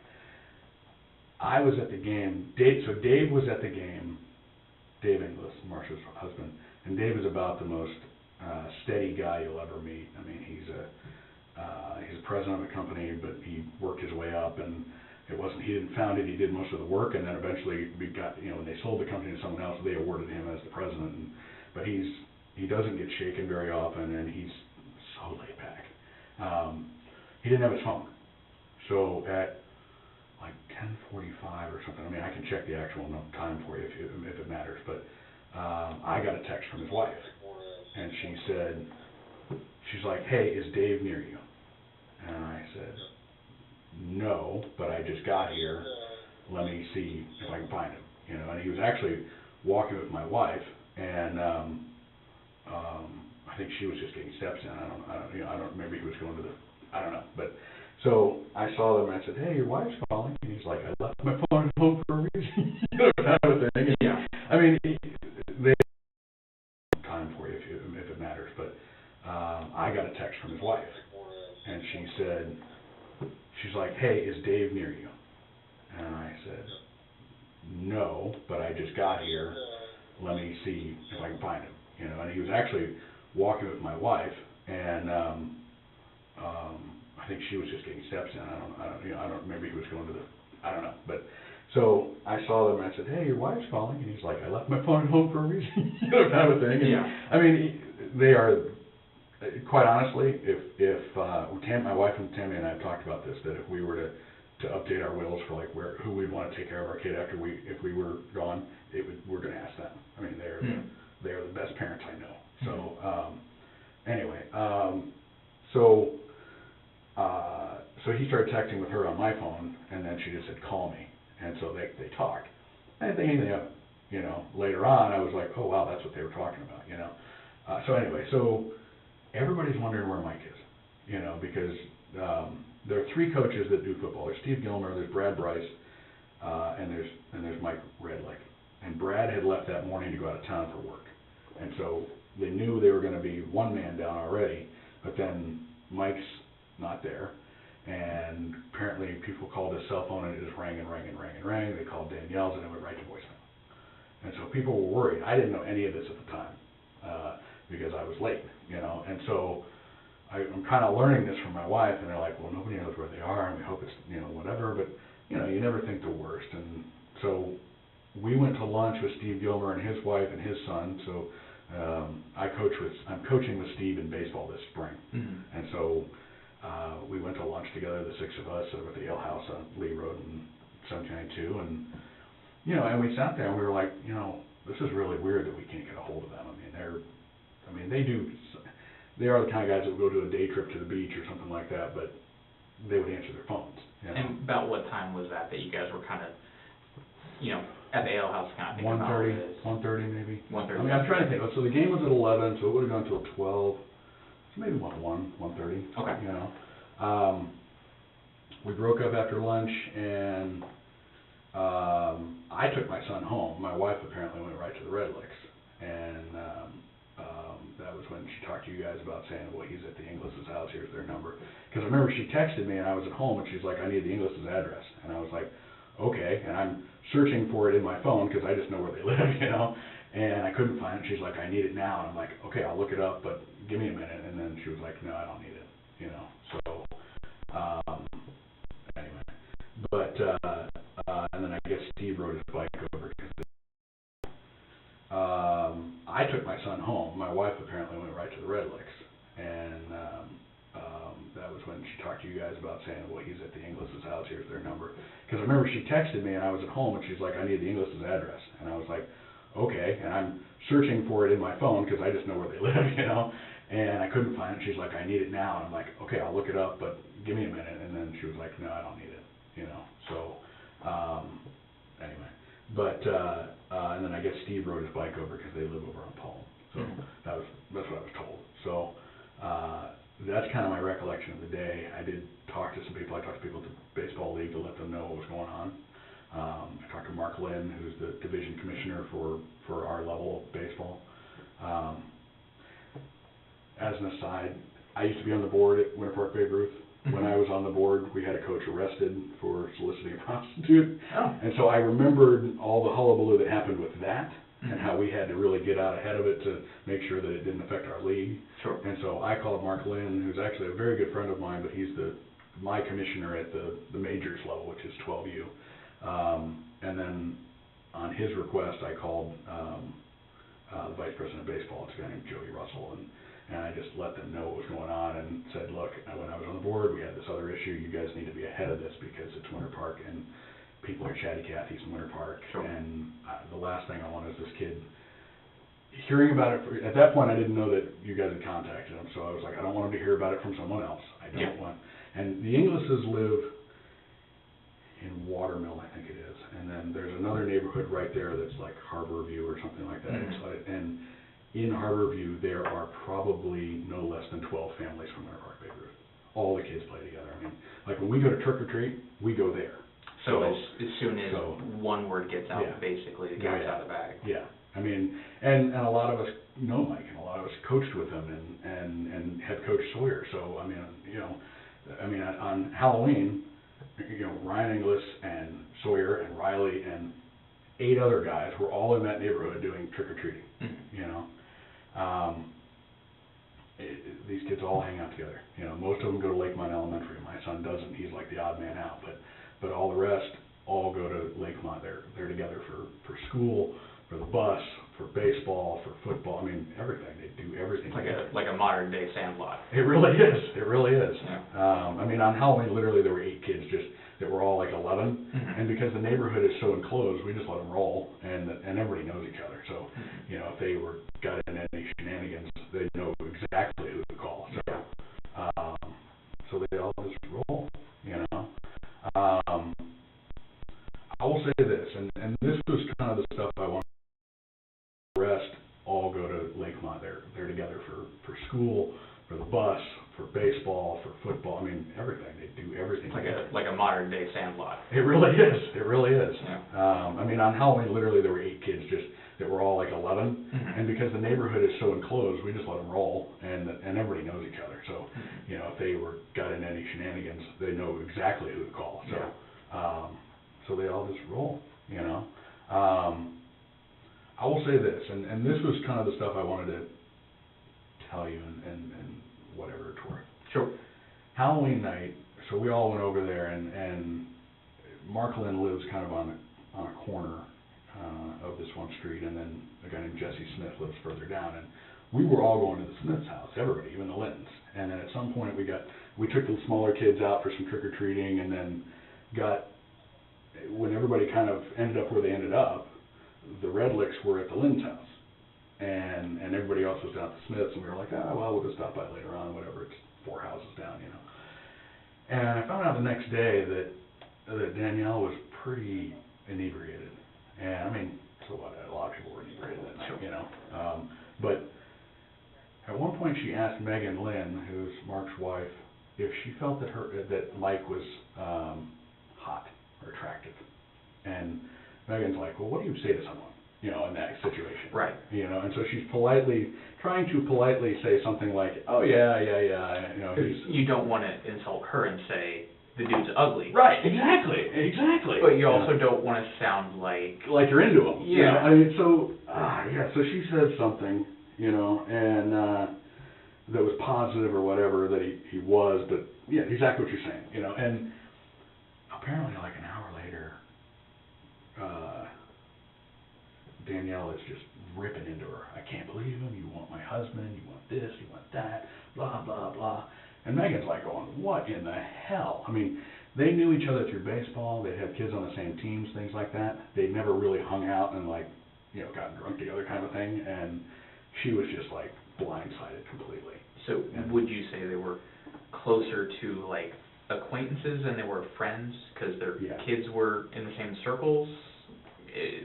So in the fall, Sawyer got drafted to the team that Megan's son Grady was playing on, and so they went to all the games together. I mean, when you're a board member at Babe Ruth, it's like a family thing. So all and Mark has 4 kids. The Lynns have 4 kids, and only one of them plays there, but they all come, and so everybody knows the Lynns and. To like acquaintances and they were friends because their kids were in the same circles. So in the fall, Sawyer got drafted to the team that Megan's son Grady was playing on, and so they went to all the games together. I mean, when you're a board member at Babe Ruth, it's like a family thing. So all and Mark has 4 kids. The Lynns have 4 kids, and only one of them plays there, but they all come. And so everybody knows the Lynns, and you kind of get to know them. And, your kids are playing together. It's 18 games a season, you get to know people. But I think this was the first time they'd been to the house. So how did that argument between Danielle and her pan out? I think that Mike probably, I'm trying to remember, but I think that Mike kind of intervened and was like, okay, enough, kind of a thing. Mike put away a fair amount of vodka when he was drinking, but he was also a really big guy, and in his business before he became a teacher, that was liquor is the business of marketing, So I never saw him ever like a falling down kind of a thing. I mean, and he was always the guy would be like, okay, look, if we're going to do this, we're not driving. Kind of thing. But I think he intervened. I mean, this is all hearsay as it is. I mean, I can tell you who they are. You can go talk to them yourself or whatever. But I know Megan was just she was like, this was literally a 180. I mean, she's like, we were talking about this one thing, she makes this weird comment, we talked about other things, and all of a sudden she's on me for wanting her husband, And Danielle has told us before that Mike's had affairs. I have a hard time believing that, I'll be honest with you. I have less of a hard time believing it from his past. I know this is a third marriage. He is definitely a bachelor. I mean, he even acts like a bachelor. I mean, I've witnessed some things that just little things like she'll ask him to do something, and he's like, yeah, I didn't feel like doing that. Kind of thing that if I did with my wife, I'd be in hot water, Sure. But and at the time, I think I was like, whoa, kind of like, I'd be in trouble. But anyway, but and I can see that being I've seen those interactions happen between them, and I've seen she's very controlling, he's very, happy-go-lucky kind of thing, or laugh it off or whatever, and so I've seen those interactions between them, but it never, and at the time I think I was like, whoa, kind of like, I'd be in trouble, but anyway, but and I can see that being I've seen those interactions happen between them, and I've seen she's very controlling, he's very, happy-go-lucky kind of thing, or laugh it off or whatever, and so I've seen those interactions between them, but it never, there's no way, it's so foreign to me to think that he was cheating. There are a lot of people out there that I think probably screw around on their spouses. He wasn't one of them. And now maybe I'm snowed on it and other people tell you something else, but I just don't see it. I mean, did you see anything like that with Danielle? I don't know. I don't think so. Okay. She's very controlling. My wife and I have wondered if there have been times when she was less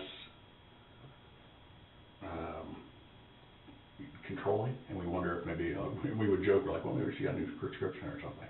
Like if she was on anti-anxieties or something like that. I don't know any of that. It's just my wife is on anti-anxiety drugs. So, we would kind of joke about it, like, oh, wow, she's loosened up a lot. Maybe she got it, whatever. But, 3 years ago, we went to the beach. We invited them to the beach. My parents have a place in New Smyrna, and we were there for a whole week.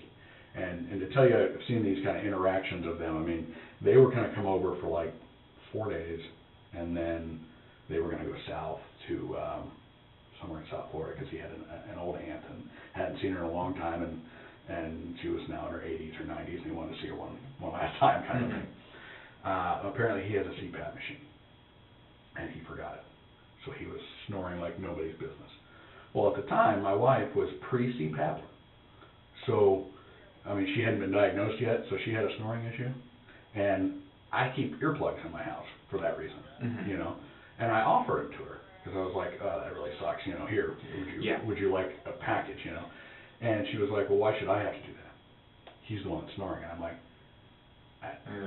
like, don't you want to sleep? That was exactly what it was. It was like, I was like, well, I really don't know who should have to do whatever, but if you'd like to sleep, here you go, And she wouldn't do it, and I was like, okay, and then she wanted to go back to Winter Park. She wanted him to go back to Winter Park and get the CPAP before they went down to South Florida. And he's sitting there going, dude, I'm on vacation, whatever. And it's a long way to drive just for that. Yeah. And so I still remember this.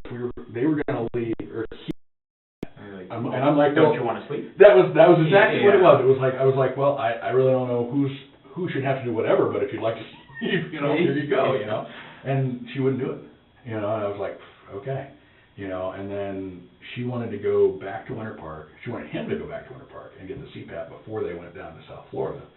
And he's sitting there going, dude, I'm on vacation, whatever. And it's a long way to drive just for that. Yeah. And so I still remember this.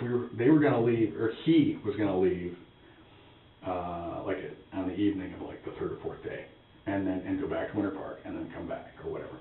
And we went to JB's fish camp, and they'd never been.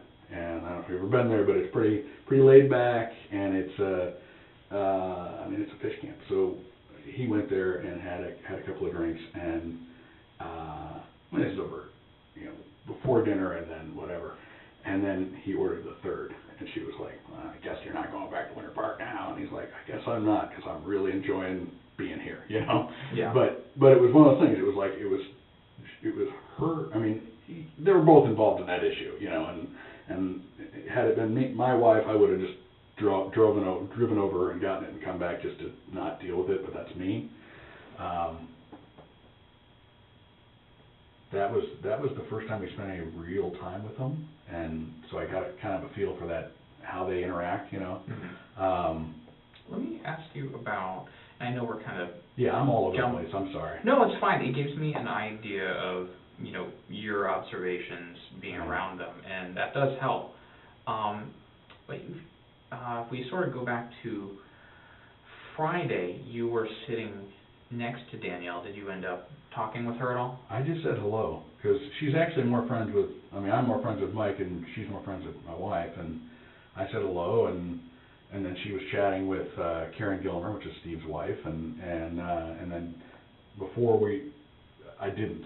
Tammy, my wife, sat down near her on a blanket. We didn't have two chairs, and then they got to chatting they were chatting because I gave my wife this coat. It's called the Comfy, and it's basically like wearing a blanket, And Okay. It was on Shark Tank, and my wife's always cold, so I got her this thing for Christmas, and she had it that night because it was, it was like high 50s, low 60s, and all the wives were like, oh, I want the Comfy, So they were talking about that, and Danielle joked that they could probably both fit in there because it's one size fits everyone, kind of thing. And then they were and then they got to chatting they were chatting because I gave my wife this coat. It's called the Comfy, and it's basically like wearing a blanket, And Okay. it was on Shark Tank, and my wife's always cold, so I got her this thing for Christmas, and she had it that night because it was, it was like high 50s, low 60s, and all the wives were like, oh, I want the Comfy, So they were talking about that, and Danielle joked that they could probably both fit in there because it's one size fits everyone, kind of thing. And then they were kind of giving my wife some grief because she has these booties that go with it, and it's hilarious if you see her wearing it, but it's very warm. It's one of those kind of infomercial funny things. Yeah, exactly. But then when you try it, maybe it looks silly. Yeah, but it's warm. It's warm, Yeah. So she was interacting with her. I did not see anything different with Danielle. Okay. I really didn't. I will say, we had the Halloween thing. We went to a New Year's Eve party with them. It was hosted by another family from the ballpark. This past New Year's? Yeah. Okay. This was the first time I was up at 12 o'clock in probably 5 or 6 years on New Year's. But our son was over at their house, and their daughter, Jade, Jade had two friends over, and the three girls were watching the two boys. So we drove separately, went to this party. It was over corner of Bankery and Lakemont. Another guy that we've coached with, and our kids played a ball together, And she was hammered. I had never seen her like that before. But and this was over at the house down off of Lakemont Bakery. Yeah. Okay. She was. They had different drinks there for everybody, and I was actually not hitting the stuff very hard because I had to be up in the morning. We had to get over to the bowl game in Tampa, so. And you're already up for the new year, so. Yeah. So I had maybe one or two drinks the whole night, and there were little things. This guy, he had this drink he made that had Pedialyte in it. He's like, oh, this will make sure you never have a hangover. And that's what I had. But I don't know what she was drinking, but she was hammered. And I remember this at one point because I sat down because I had been in the kitchen talking with these two guys about what I do for a living and this project we're working on. And because the guy that hosted it is a deputy director for the Florida EPA. Okay. So DEP, I guess it is. And so a lot of the guys were DEP guys, and I have a company that does integrated infrastructure that's solar powered, so it has almost a zero carbon footprint. So these guys were very interested in that. We were talking about it, and we were working on a project overseas. And I talked to them for like 45 minutes, answering all their questions and all this stuff. And then I went and sat down, just to sit down and just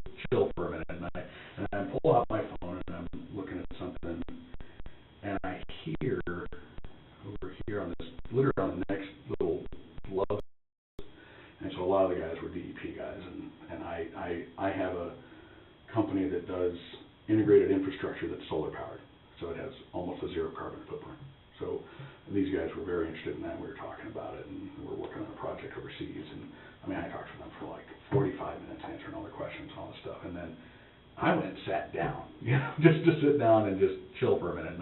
And I pull out my phone and I'm looking at something, and I hear over here on this, literally on the next little love seat or whatever, my wife and Danielle talking, and she's like, "Now we're pretty clear about the politics of all of our friends, but we can't read you guys."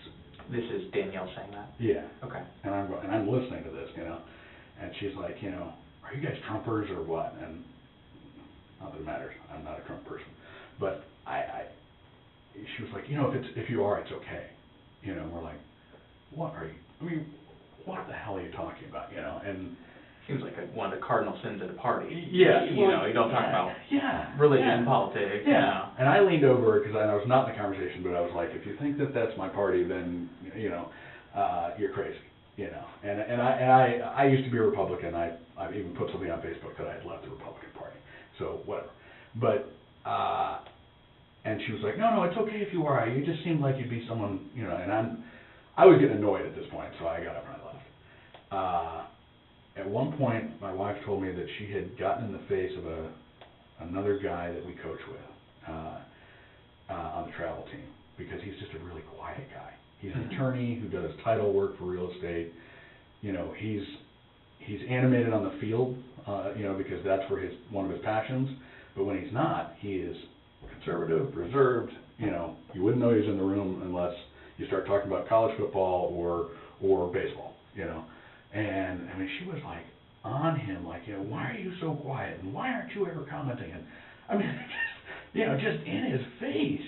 And I thought that was weird. I mean, and especially because Sawyer had left our travel team. Mm-hmm. Last spring he left. We moved up a level. He wasn't sure if he wanted to play baseball anymore. And his dad really wanted to play, so his dad made him play rec ball, but they left the travel team. Well, Mike had been throwing it into conversations about the last 2 or 3 months that he knew we had an opening and he really wanted Sawyer to have that opening. And I was kind of being non-committal, mainly because if I knew that Sawyer wanted that spot, I'd give it to him in a heartbeat. He's a great kid. He's a great player. Spring he left. We moved up a level. He wasn't sure if he wanted to play baseball anymore. And his dad really wanted to play, so his dad made him play rec ball, but they left the travel team. Well, Mike had been throwing it into conversations about the last 2 or 3 months that he knew we had an opening and he really wanted Sawyer to have that opening. And I was kind of being non-committal, mainly because if I knew that Sawyer wanted that spot, I'd give it to him in a heartbeat. He's a great kid. He's a great player. You know, I love having him on the team. But I play Fortnite with the kids. Mm-hmm. Sawyer is one of my Fortnite friends, and he told me before the fall season that he didn't want to play baseball anymore. Okay. So if I knew that it was Sawyer that wanted to play, I would have said, okay, no problem.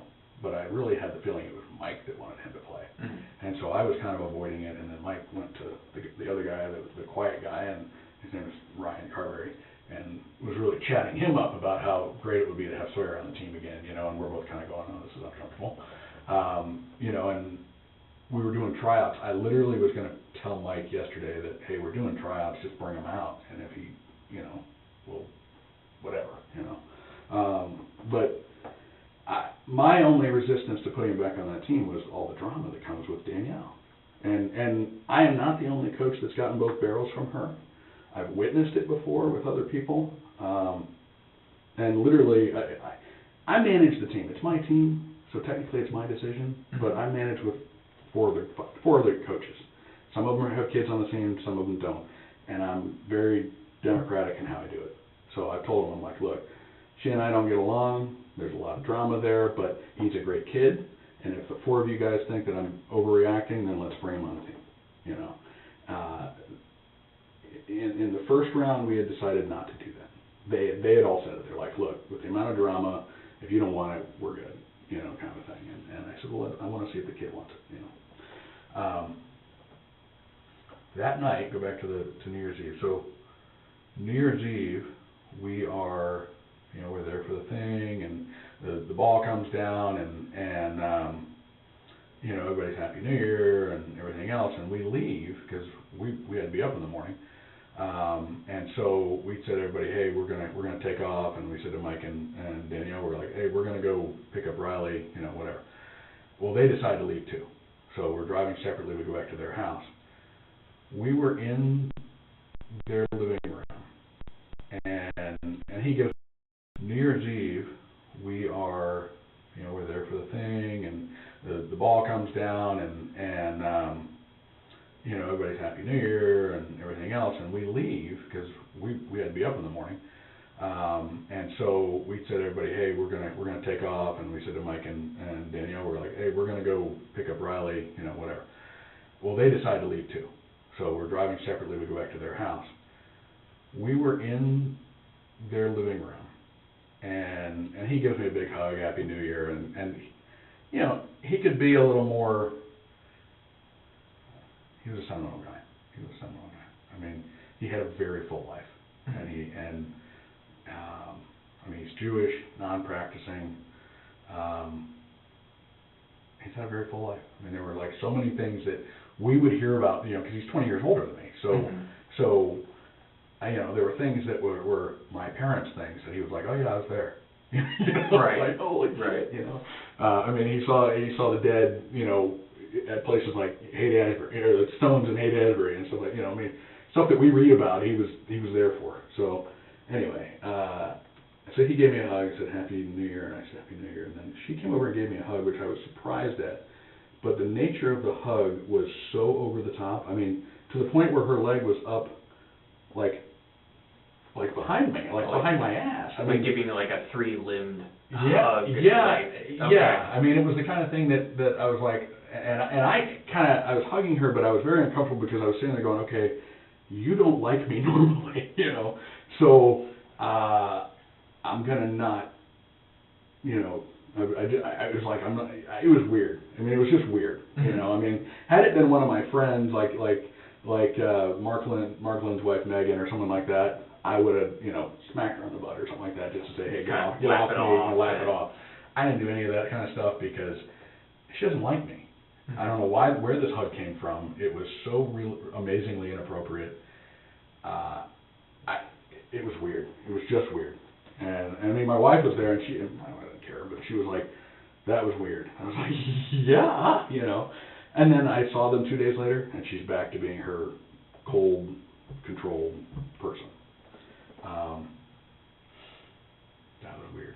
Have you ever seen her and Mike get, more than the controlling confrontational? Have you ever seen them get borderline violent? No. I will tell you this, Mike is on the baseball field, Mike's passionate. I coached with him for one season. I'm doing that a Heart Made Wise because it gets weird and then I have to stop it, and when I push play again it goes back to the last few seconds, but otherwise you're not going to be able to hear it well. Yeah, And then I saw them 2 days later, and she's back to being her cold, controlled person. That was weird. Have you ever seen her and Mike get, more than the controlling confrontational? Have you ever seen them get borderline violent? No. I will tell you this, Mike is on the baseball field, Mike's passionate. I coached with him for one season. He made one comment to a kid that was, I found it really funny. It was not appropriate, but it was really funny. A kid had knocked his son down. He had tagged him, I take that back. Sawyer got hit in the ball with a knee, or got hit in the knee with a ball, and he was playing shortstop. As a lefty, he was pretty good doing that as an 8U.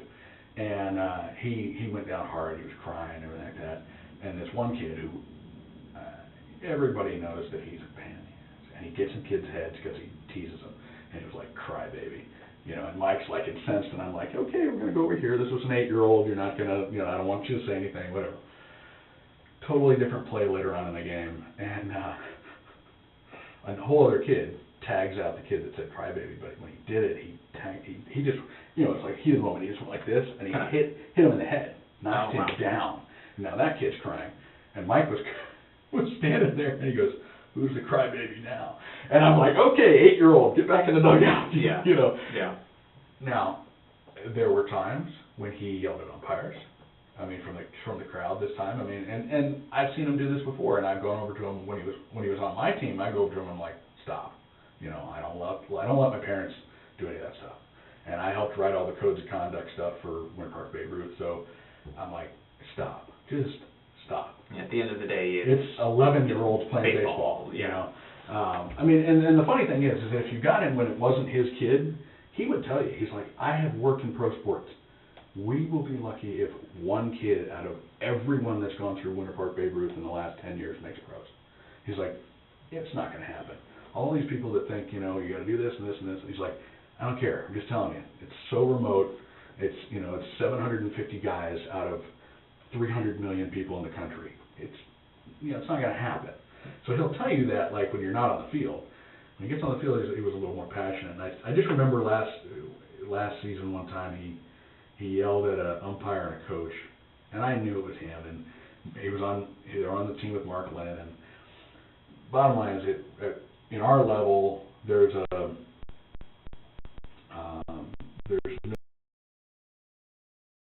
I don't care. I'm just telling you. It's so remote. It's 750 guys out of 300 million people in the country. It's not going to happen. So he'll tell you that, like, when you're not on the field. When he gets on the field, he was a little more passionate. And I just remember last season one time he yelled at an umpire and a coach, and I knew it was him. And they were on the team with Mark Lynn. And bottom line is, in our level, there's two ways you control the time on a baseball game for youth baseball. It's either you get to a certain time and you say, "We're not going to do any new innings," or you have drop dead time. In our league right now, you have a drop dead time. So everybody knows at 2 hours and 15 minutes, the game's over. It doesn't matter if a kid is 2 swings into an at-bat, the game is over. And the score, if you're in the middle of an inning, reverts back. So his team had been struggling. They were battling back against this really good team that ended up being second in the whole grouping. They probably would have beaten them had they had a little time to finish the inning, but we called the game, and he's heckling the coach for the other team and heckling the umpire, which is not something it's not something I'm okay with. Mm-hmm. It's not something that the board is okay with there. And Mark was there, and he stopped it immediately. He's like, "Stop! It's a rule. You guys were told to read the rules before the season. If you didn't, that's not my problem, but this is inappropriate." And he said it differently. But Mark's one of these people that's very good at enforcing things without making it feel like you're being enforced on. He's just he's got this southern charm from Alabama, and he can basically tell you your team sucks and that Alabama's the best, and do it in a way where he may as well convince you. Yeah. So there was that side of Mike, but I never saw violence out of it. Did you see confrontation out of him outside of baseball?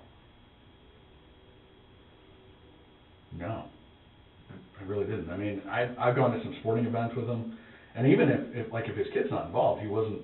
I mean, I've been to a bunch of Magic games with him, and we got free Magic tickets one time, and they were literally the top row in the Amway, which is like almost vertigo-inducing. Yeah. And he's joking with, and I brought him because he had gotten us tickets to other things because he knows people, and he says he sits down and he goes, "I'm trying to remember the last time I sat in the upper bowl," and he goes, "I don't think it was this century." Yeah. And he a bunch of Magic games with him, and we got free Magic tickets one time, and they were literally the top row in the Amway, which is like almost vertigo-inducing. Yeah. And he's joking with, and I brought him because he had gotten us tickets to other things because he knows people, and he says he sits down and he goes, "I'm trying to remember the last time I sat in the upper bowl," and he goes, "I don't think it was this century." Yeah. And he goes, "You know what? I got a student that works here. Let me see what I can do." And he got us tickets. They were down. They were like, 10 rows up, some annual pass holder that wasn't going to be there that night, and they knew it, and they whatever. So so that was nice. But I mean, he'd watch a Magic game. I mean, he would call out like, "Oh, bad," but nothing like what I ever saw at the ball fields, like when he was a Nothing kid. like he's like yelling at another fan or anything. No, never saw that. In their relationship, the other thing I noticed at that New Year's Eve, because when she yelled at me at the ball field, she said they were getting divorced. I knew he had a place, but then somebody had told us that, I think Dave Inglis maybe told me he was back in the house, and that was about 6 months ago. I mean, it could have been longer that he'd been in the house, I just didn't know. He kept trying, and this was something I remembered. I wanted to, again, who knows what's important and what's not, but he kept being lovable to her. I mean, like, trying to, touch her or give her a kiss or whatever, and she would move away. And I've seen that behavior in them before, and I just...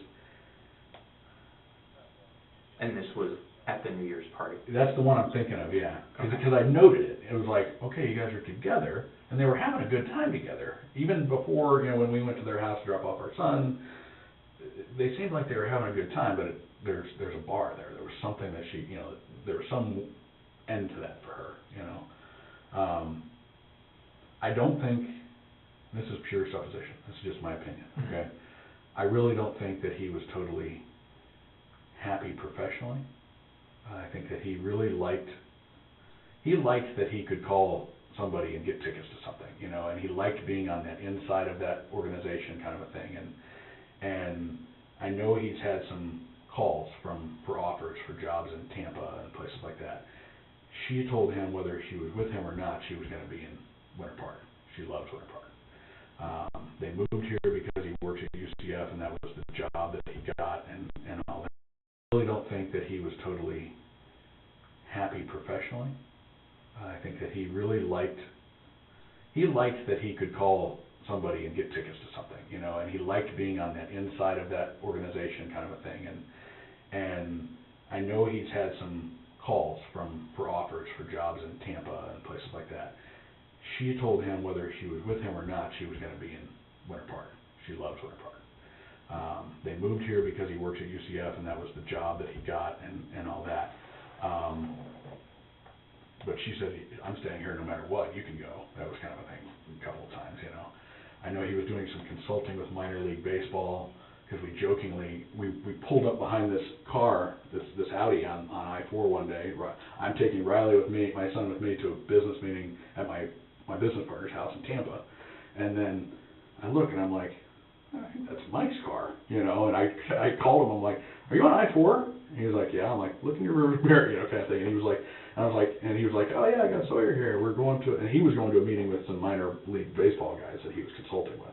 And then we were thinking about going and catching a Rays game afterwards, but both of us were pretty done by the end of the day and just didn't go. But I've never shared this with anybody. I think that he was not as happy. I think he likes working with kids and the teaching and all that stuff. He would call them the kids, they're college age and they're students, but I think he would have been happier doing it while also working for a pro team. Kind of missing some of his heyday, I guess. Yeah. Like I said, it's his third marriage. He's actually an attorney by practice, and practiced law for a number of years, and then just decided he didn't like it, which is understandable. My wife's a retired attorney, so,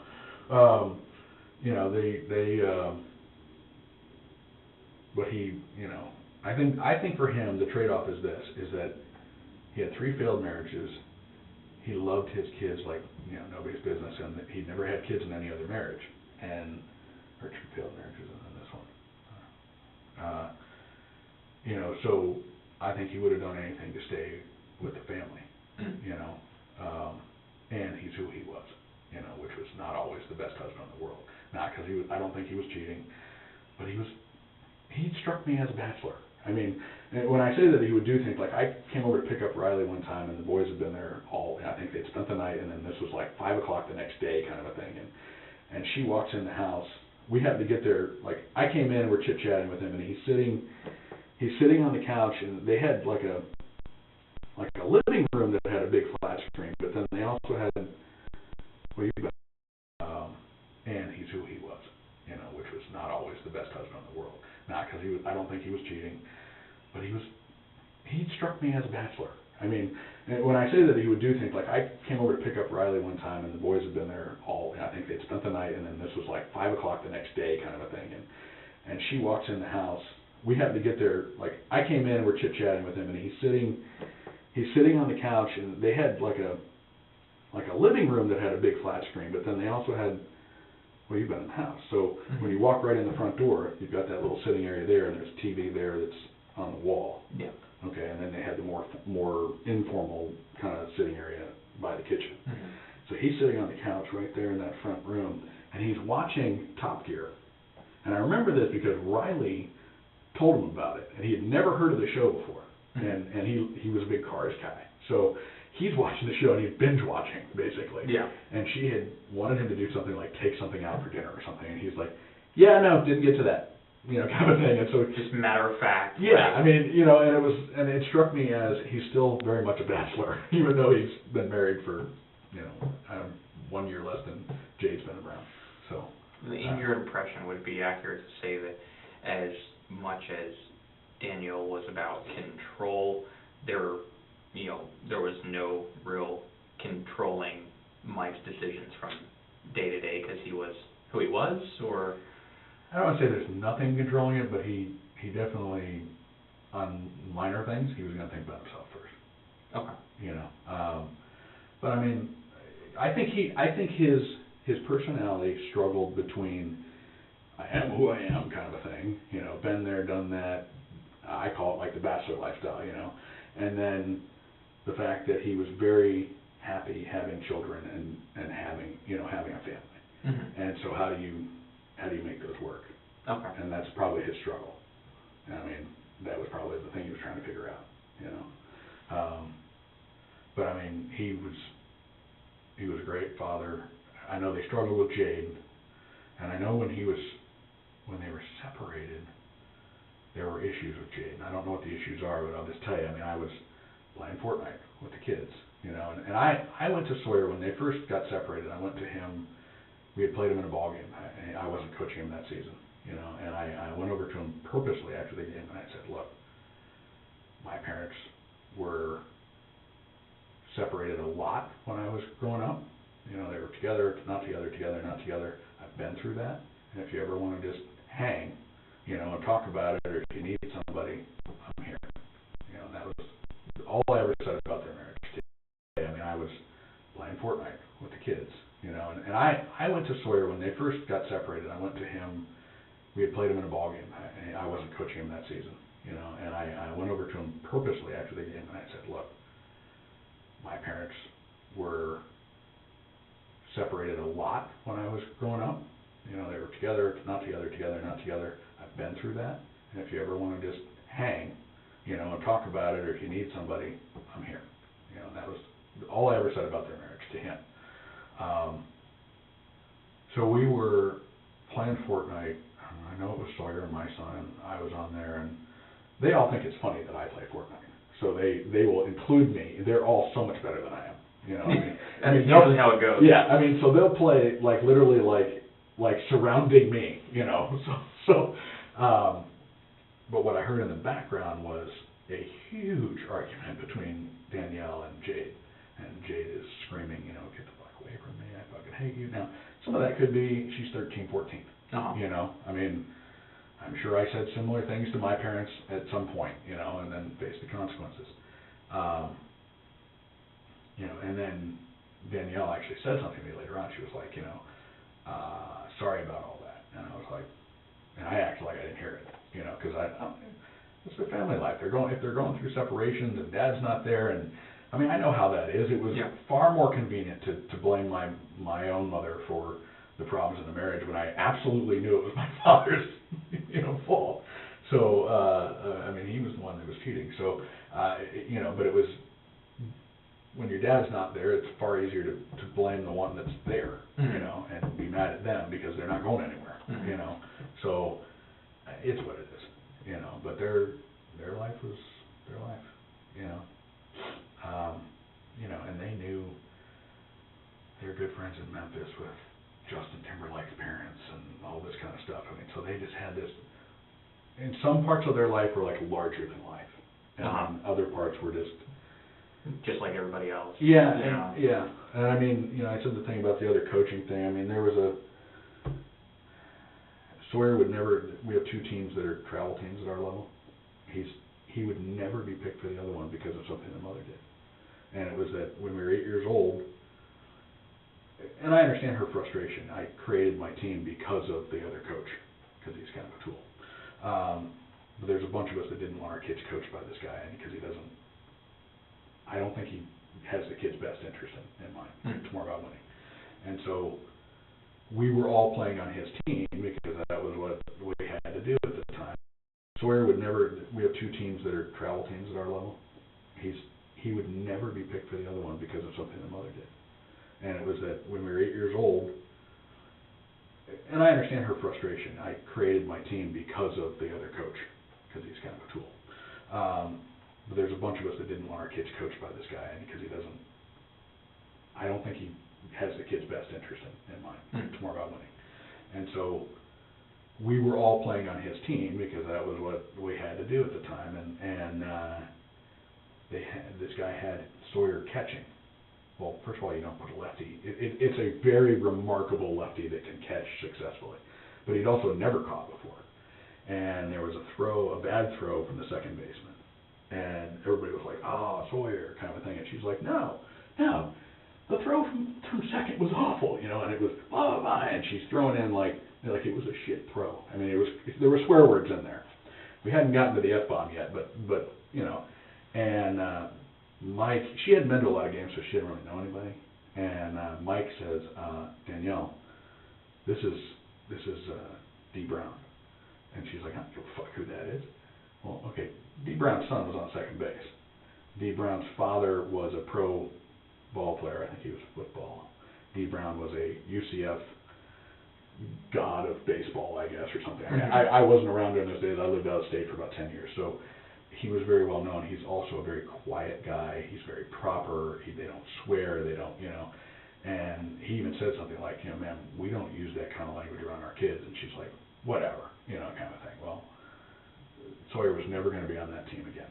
You know, it was not going to happen, you know.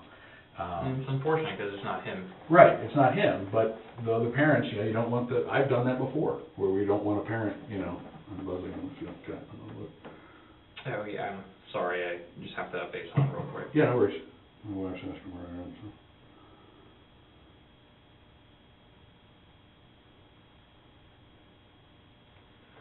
But I think you're very thorough as far as giving me an idea of what you observed of their relationship and everything you saw on Friday. Anything else more recent, you know, within this past week or so that you noticed about them or about maybe anything the kids said in passing that stuck out to you? No, because we didn't see them. We're not in baseball yet, and I haven't seen them online a whole lot. You know, over the years, Ryan Inglis and on Friday. Anything else more recent, you know, within this past week or so that you noticed about them or about maybe anything the kids said in passing that stuck out to you? No, because we didn't see them. We're not in baseball yet, and I haven't seen them online a whole lot. You know, over the years, Ryan Inglis and Sawyer somewhat have become a little closer to each other because they go to school together and everything. And my son goes to Lake Forest, so they don't see each other as much. But I don't think so. I mean, he seemed fine on New Year's Eve. I mean, they were having a blast, and I mean, all the kids. I'd actually never. You don't see Jade very much because she spends most of her time in her room. She's a teenage girl, and but she seemed happy, and I mean, you know, it was I don't see her very often, so it was nice to see her happy, you know. Mm-hmm. But here's something else I want to tell you. So I talked to Jesse Smith yesterday. I coached with Jesse, and he knows Sawyer, and he coached Sawyer in rec ball last fall. And he said to me, he goes, well, I hope they don't check his phone, because then they're going to call me, and I don't want to deal with this. And I was like, okay, why? What's going on? And he goes, well, Mike's been calling me and asking me for painters and things like this, and he said something about putting the house up for sale. I don't know. I mean, she's made it clear she's not leaving Ware Park. I don't know if that means anything, but you know, maybe it does. I mean, I don't know. You know, they had 3 cars, so clearly they weren't hurting for money. I mean, there was only 2 drivers, and I think their lifestyle took a dip when he took teaching instead of, you know, I mean, hell, he signed Levi's to Levi's Stadium, so. You know, it's not for nothing that what he used to do, but he did say that, because what Jesse does is he does like corporations that own houses. So for like, I forget what they call it. It's a special kind of real estate, but you know, when you have a corporation that owns like 10 rental houses or something like that, he's the guy that goes out and finds those houses for them. So he knows a lot about residential stuff. He knows a lot of people that do, you know, clean up and painting and everything else. And so Mike was like, hey, do you know anybody that can do this, this, and this? And it's like painting and stuff like that. And then, you know, it's like, well, what are you thinking? He's like, well, we might sell the house. And he goes, well, if you do, I know someone in Ware Park that'll take care of you, kind of thing. And so, I don't know.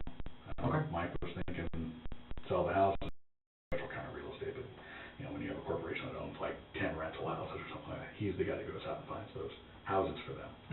So he knows a lot about residential stuff. He knows a lot of people that do, you know, clean up and painting and everything else. And so Mike was like, hey, do you know anybody that can do this, this, and this? And it's like painting and stuff like that. And then, you know, it's like, well, what are you thinking? He's like, well, we might sell the house. And he goes, well, if you do, I know someone in Ware Park that'll take care of you, kind of thing. And so, I don't know. Okay. Mike was thinking sell the house, and she was thinking no. I don't know if that's a divorce thing. I don't know. You know?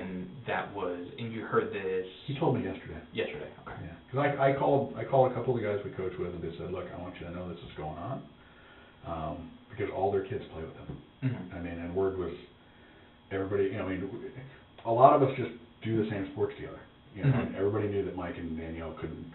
I mean, at football we couldn't get a hold of them. You know, it was going to get out. I didn't want them to hear from someone else, or on the news, or anything else. But it was just something we're incredibly careful about too. Yeah. No, I know that. Yeah. So.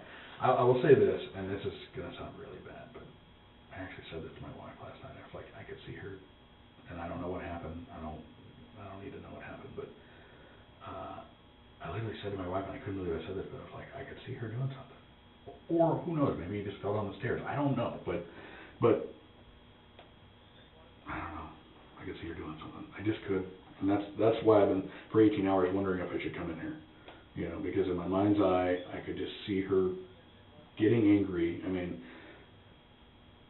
she gets angrier, he downplays, you know, and I could just, I don't know, my mind's been racing about this, you know. Sure. They're a good family, and the kids are, whatever, they are what they are.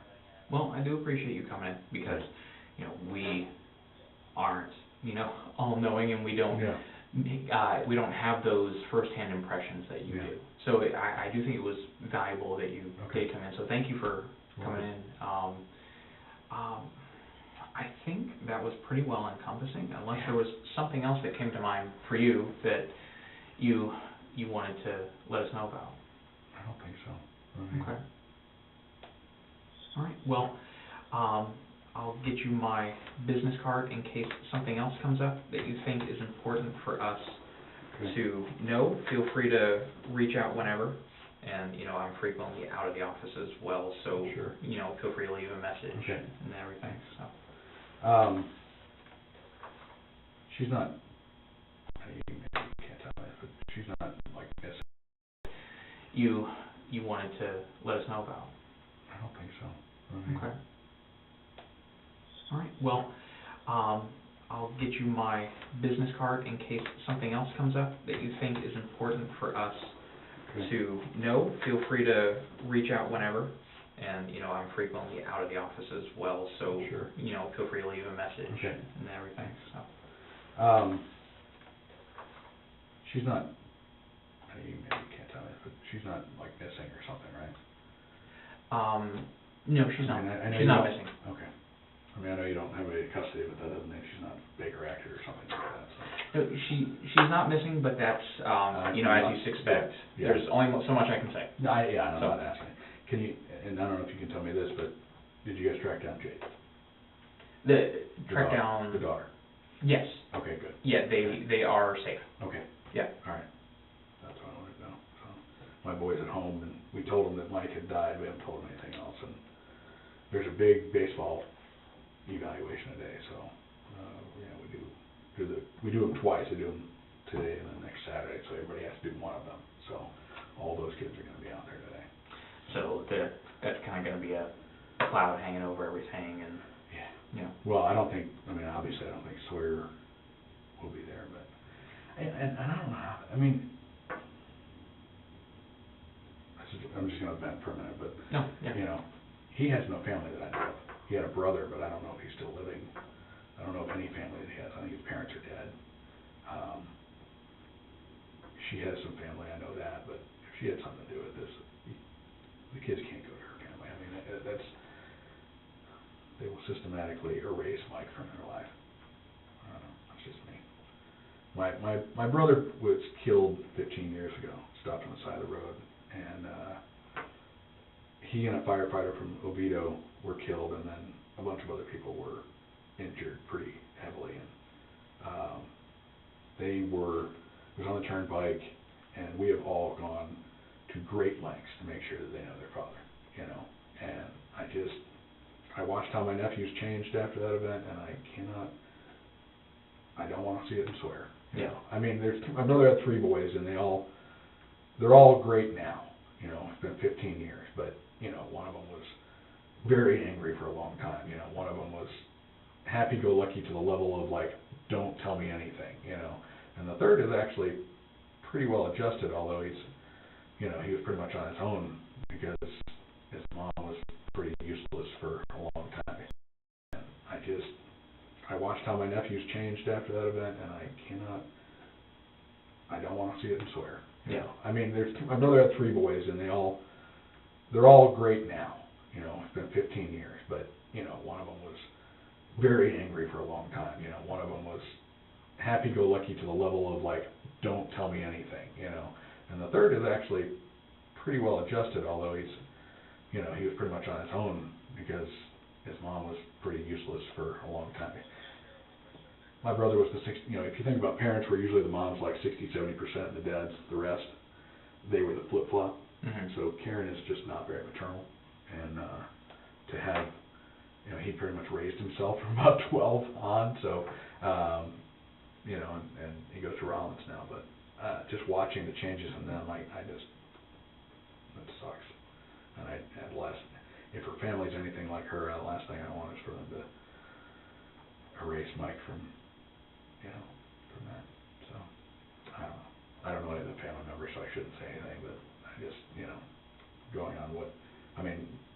going on my own experience, Pete Sessions has been wonderful for the boys, but everybody's kind of made it clear that they're, that from the beginning, everybody knew they weren't going to change their names to Sessions or anything like that. They were going to remain Diebels, and he was really good about that, but I'd hate to see what's going to happen with Sawyer, Mm-hmm.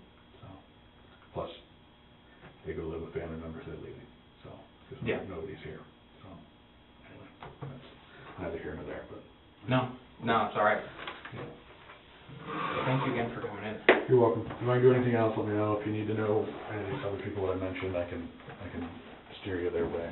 No, absolutely.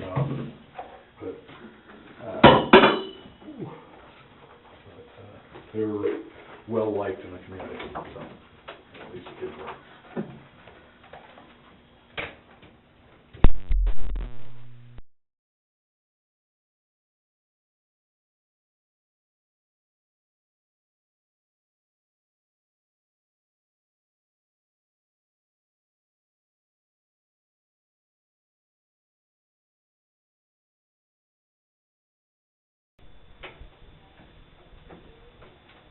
This is Detective John Dallas with the Winter Park Police Department. Today's date is January 15th at approximately 11:20 hours.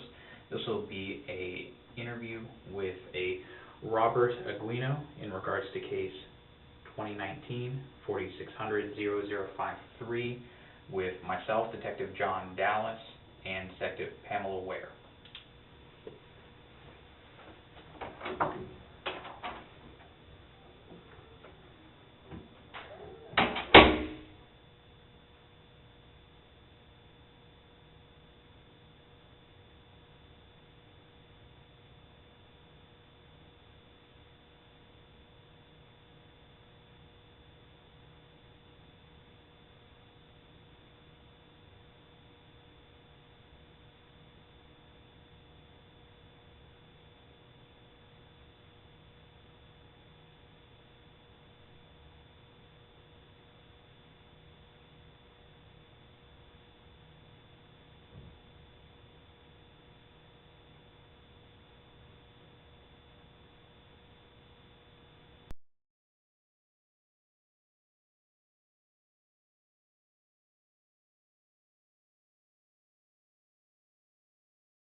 Okay. And again, you guys aren't, I appreciate you guys coming down and to talk to me. Sure. Like I said, I do, we're working hand in hand with DCF, so we just want to get some family dynamics and things like that. And also, at any point, you're free to go. You don't have to talk to us. You're here Okay. on your own. So, I have these. Oh, let me just silence my phone. I had to do the same. Because,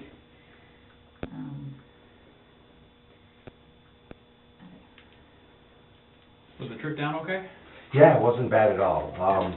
I originally was going to come down by myself because I'm retired from Cleveland and I could just jump in the car and get on the plane and I could be here in no time. But knowing that I might have the children with me, I figured it's better I can get their clothes and just jump back in the car and head back up to Cleveland. So How long of a drive is that?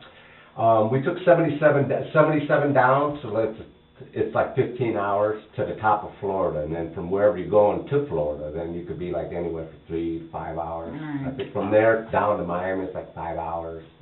From there to like Orlando was like 3. That's And quite like a drive. I told her earlier, this is like my 7th time. I used to come down like every couple of years with my brother. Mhm. We would go down and stay in Clearwater, and if not, we stayed down in Port Hollywood. And then I've got like family through my other daughter up in Smyrna, I think that's how. New Smyrna. Yeah, no, but not New Smyrna, which is a little lower. It's a little higher. Oh, okay. So they live up that way, and yeah, I would come down like every couple of years. Nice. It's nice to come down by the beach. Oh yeah, it's beautiful. I love it. But I prefer Clearwater because of the blue water, Yeah, and the white yeah, sand, it's and nice. and the pier that goes out. you Right. know. Yeah. Right. A lot different than Cleveland this time of year. Yeah, but we got a beach too, but it's not like No. not like this, No. not like this. A little you bit know. different. It's a lot different. The water is like, on a good day it could be green, on a bad day it'll be brown, and then like when it's brown you don't want to go in that water because it's No. like, not too good. Yeah, it doesn't sound like it. No. Um, Okay, let's get down to business. Robert, how do you spell your last name? AQU, A-Q-U. I know, I am. and it's pronounced Aquino. Aquino. Yeah, like Corazon Aquino from Okay. the Philippines. Corazon Aquino, well, that's, Okay. Aquino. And what's your date of birth? 6955. Okay. And I have your phone number. Go ahead and give me your phone number again, just so I have it. 1-216-544-8145. Okay. Okay. So I just want to kind of get a history of the family, like how Danielle and Michael met, what going on, like that kind of history. I'm assuming you're her stepfather? Yes. Okay. She did tell me that her father lived in Philadelphia, I Yes. think? Okay. And, so I'm just trying to get a history of like the family, dynamics and any of his family or anything like that. Okay. Well, when Danielle was like 2.5 is when I met her mother. Okay. And her sister was like 3 months old. And she came from Philly because Bill, which is Bill, her real paternal father, he was abusive to her and she had enough, so she came to Cleveland. Okay. So the way I met her was her sister, her name is Cher. Okay. And my brother was with Cher at the moment. So it was like, well, you know, her sister's coming from Philly and, you know, I'm going to bring her to my house where I was living with my parents at the time. So when they showed up, I came downstairs and that's when I saw her and I'm like, okay, you know, I'd like to meet this one. And then that's how we initially met and I married her. You know? Okay. So, to me, she's more, you know, to me, I'm like, and both the girls, they're not my blood daughters, but they're my daughters, you know, that's why, well, you know, her sister's coming from Philly and, you know, I'm going to bring her to my house where I was living with my parents at the time. So when they showed up, I came downstairs and that's when I saw her and I'm like, okay, you know, I'd like to meet this one. And then that's how we initially met and I married her. You know? Okay. So, to me, she's more, you know, to me, I'm like, and both the girls, they're not my blood daughters, but they're my daughters, you know, that's why she calls me father. And Right. I'm like, if anything happens, she always calls me no matter what, you know, so that's why I'm here. And that's how I know Danielle. Okay. So, apparently she hooked up with Michael. They got married, they had the kids, and let me see, he was an agent. He first started in Memphis as an agent for the Memphis Grizzlies, and then he went to San Francisco.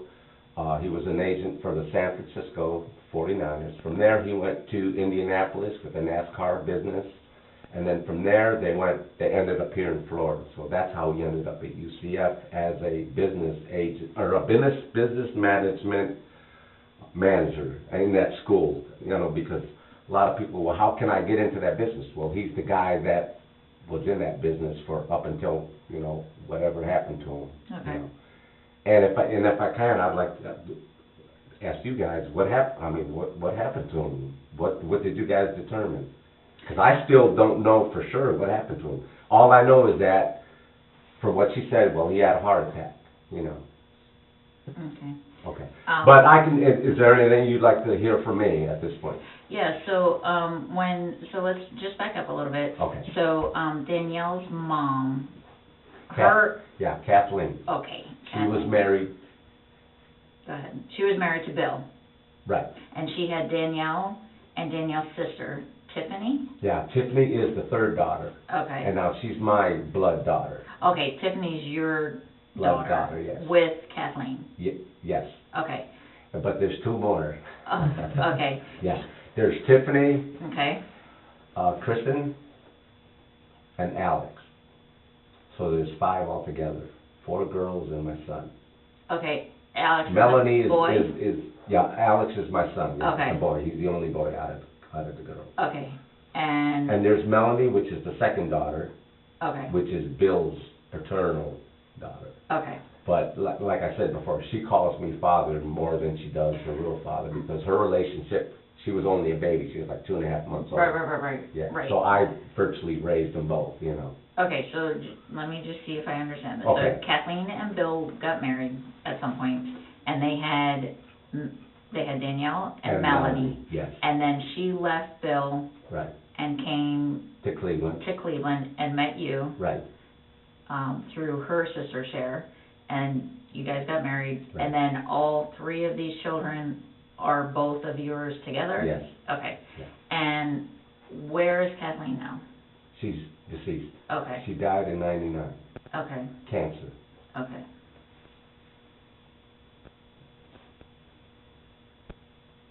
Okay. And,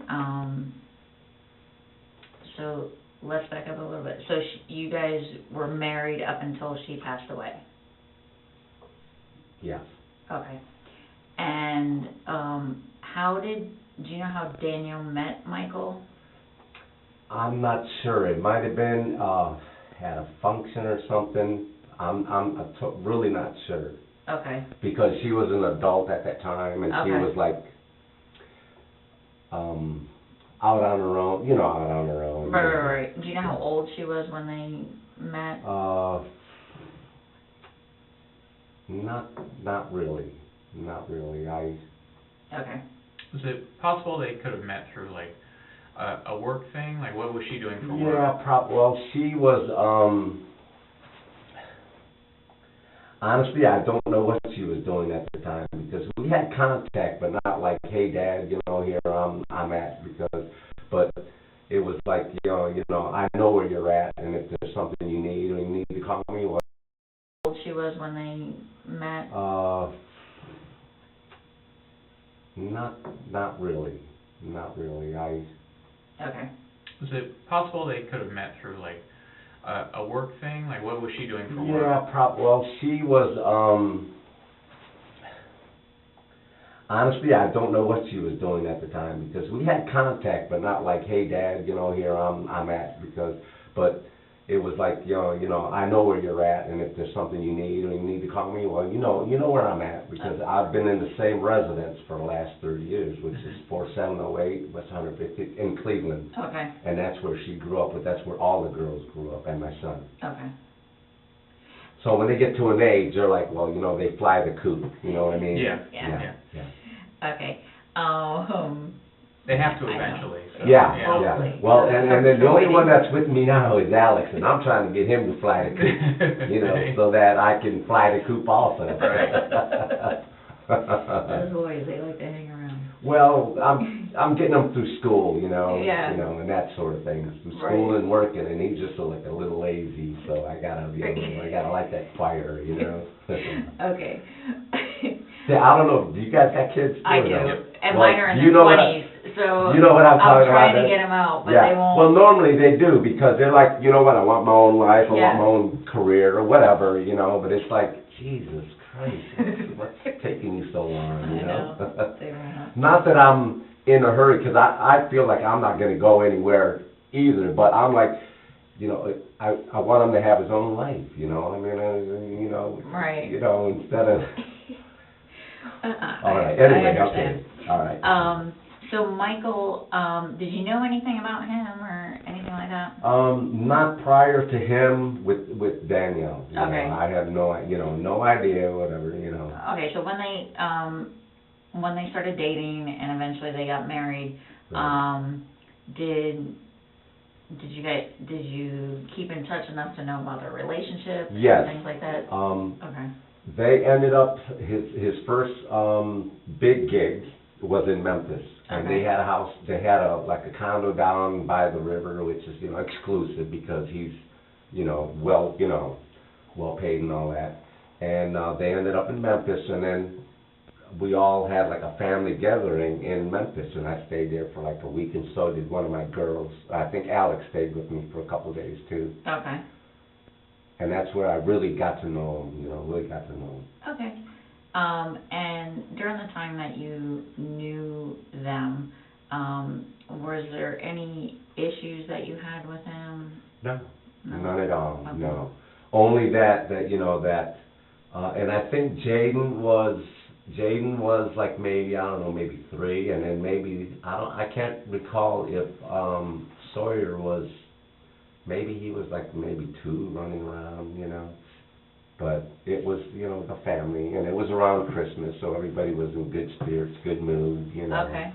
But if you're hinting at, did I see any violence? No, honestly, no. Okay. And I will tell you, because then you could see a pattern, Right. Right. Was there any problems like drinking or anything on either part? Not that I can say, because around Christmas we were like, all right, let's have a toast and Right. bring in the new year and all that, and we're like, it was just a party atmosphere, Okay. Yeah. And with Danielle growing up, were there any behavioral issues as far as drinking or drugs or anything like that? I can't really recall too much on the drugs, but I recall that a time when she was in my house and she was like maybe a teenager, that I found beer, or one of the younger girls found beer cans and told her mom, and we all had a fit because, you know, you're way too young to be drinking beer. Mm-hmm. And that was way back in the day, you know. And other than that, it was like, you know, I really don't know, because I'm like, when they're like of age, 18, 21, you know, they think, well, you know, you don't need to tell me anything. I'm like, okay, well then, you know, be an adult. Right. Since she was like maybe a teenager, that I found beer, or one of the younger girls found beer cans and told her mom, and we all had a fit because, you know, you're way too young to be drinking beer. Mm-hmm. And that was way back in the day, you know. And other than that, it was like, you know, I really don't know, because I'm like, when they're like of age, 18, 21, you know, they think, well, you know, you don't need to tell me anything. I'm like, okay, well then, you know, be an adult. Right. Know? But Right. I always know that if something happens, you know, then I'm here. And I always say, I even told my son, look, if you do something that's going to put you in jail, I'm going to leave you there, because for one, I didn't put you there, you put yourself there. Right. And that's just something that my dad told me, and I thought about it, and I'm like, well, yeah, he's perfectly right. You know, I mean, there's laws to keep us, you know, from being overly crazy or whatever. Then I got the point right away, and that's what I told my girls. I said, look, just don't get yourself, you know, don't do something stupid and you're going to be behind bars, because I'm going to leave you there too. Right. Don't put yourself in a situation where you can't get yourself out of. Right. Being, you know, always be careful, be mindful of who your friends are, and if they're doing bad habits, that means you're going to be doing bad habits also. Right. I told my son that too. I said, you know, you do this shit, you're not going to be in my house because I don't do it. See, I worked for RTA up in Cleveland. I worked for the rail. I started as an electrician, but I ended up as a fiber optic technician, and I headed that department. But the reason I decided to get out was because first my dad passed away, then my mom, and then my brother, and then my sister. And I'm thinking, well, that's got to be a gene thing, and I don't want to not retire and use the time that I have to live to enjoy the world. So I decided to get out. And they don't want me to go, obviously, because they spent a lot of money in training me, but I gave them in return what they trained me for. Right. You know? And I said, no, I got to go, because God forgive, I'm out the door and then I'm dead within 2 weeks, because I've seen that happen from that job. And the job is a kick job, you know, RTA is, you know. Right. Yeah. I mean, how could you mess that up or do something to yourself and not enjoy the fruits of your retirement? I was there 31 years. Right. Right. So here I am. And the reason, well, when I heard of this, I got to go. But without talking to Danielle, I said, well, I got to leave in the morning, because, God, they woke me up in the middle of the night. I couldn't go back to sleep. I'm like, oh, my God, what's going on? Right. So when I told my girls what was happening, because they found out almost the same time, I'm like, well, I'm leaving in the morning. And my daughter, Tiffany, offered to come with me because she does social work in Cleveland. Okay. So she could help me with, if I have a problem with like a social worker or whatever, Right. you know, to help Danielle. Well, then she knows the ins and outs. And I said, okay, well, let's go. First thing in the morning, we'll leave. We left at 4 in the morning, and here we are. Okay. Okay. And how did you find out about the incident? They gave me a call. I guess, it was Jaden, the daughter, posted it on Instagram. Okay. That's right. And that's how, I think Melanie found out, or I think it was Melanie, and they called me. They're working. I said, did you see? I said, what? You know, what's going on? Well, Michael died. And I said, okay, well, do you know what he died from? And she said, it's unclear. And I said, well, I'm leaving in the morning. And they were holding Danielle, you know, for evaluation. Right. I said, well, what are they holding her for? And that's why, I think I asked you, I said, well, what happened? I still don't know what happened to him. Right, okay. And Danielle hasn't said anything? Not totally, no. Okay. No. Before you got that phone call and realized what was going on, that Mike was deceased, when was the most recent? I said, well, I'm leaving in the morning, and they were holding Danielle, for evaluation. Right. I said, well, what are they holding her for? And that's why, I think I asked you, I said, well, what happened? I still don't know what happened to him. Right, okay. And Danielle hasn't said anything? Not totally, no. Okay. No. Before you got that phone call and realized what was going on, that Mike was deceased, when was the most recent time you had talked with Danielle? Actually, I think it's been a while, but see, I was here last year, and I spent like 2 weeks with her. Okay. I came up, when I come up, I try to see everybody, but I also spent time with Sam down in Miami, Okay.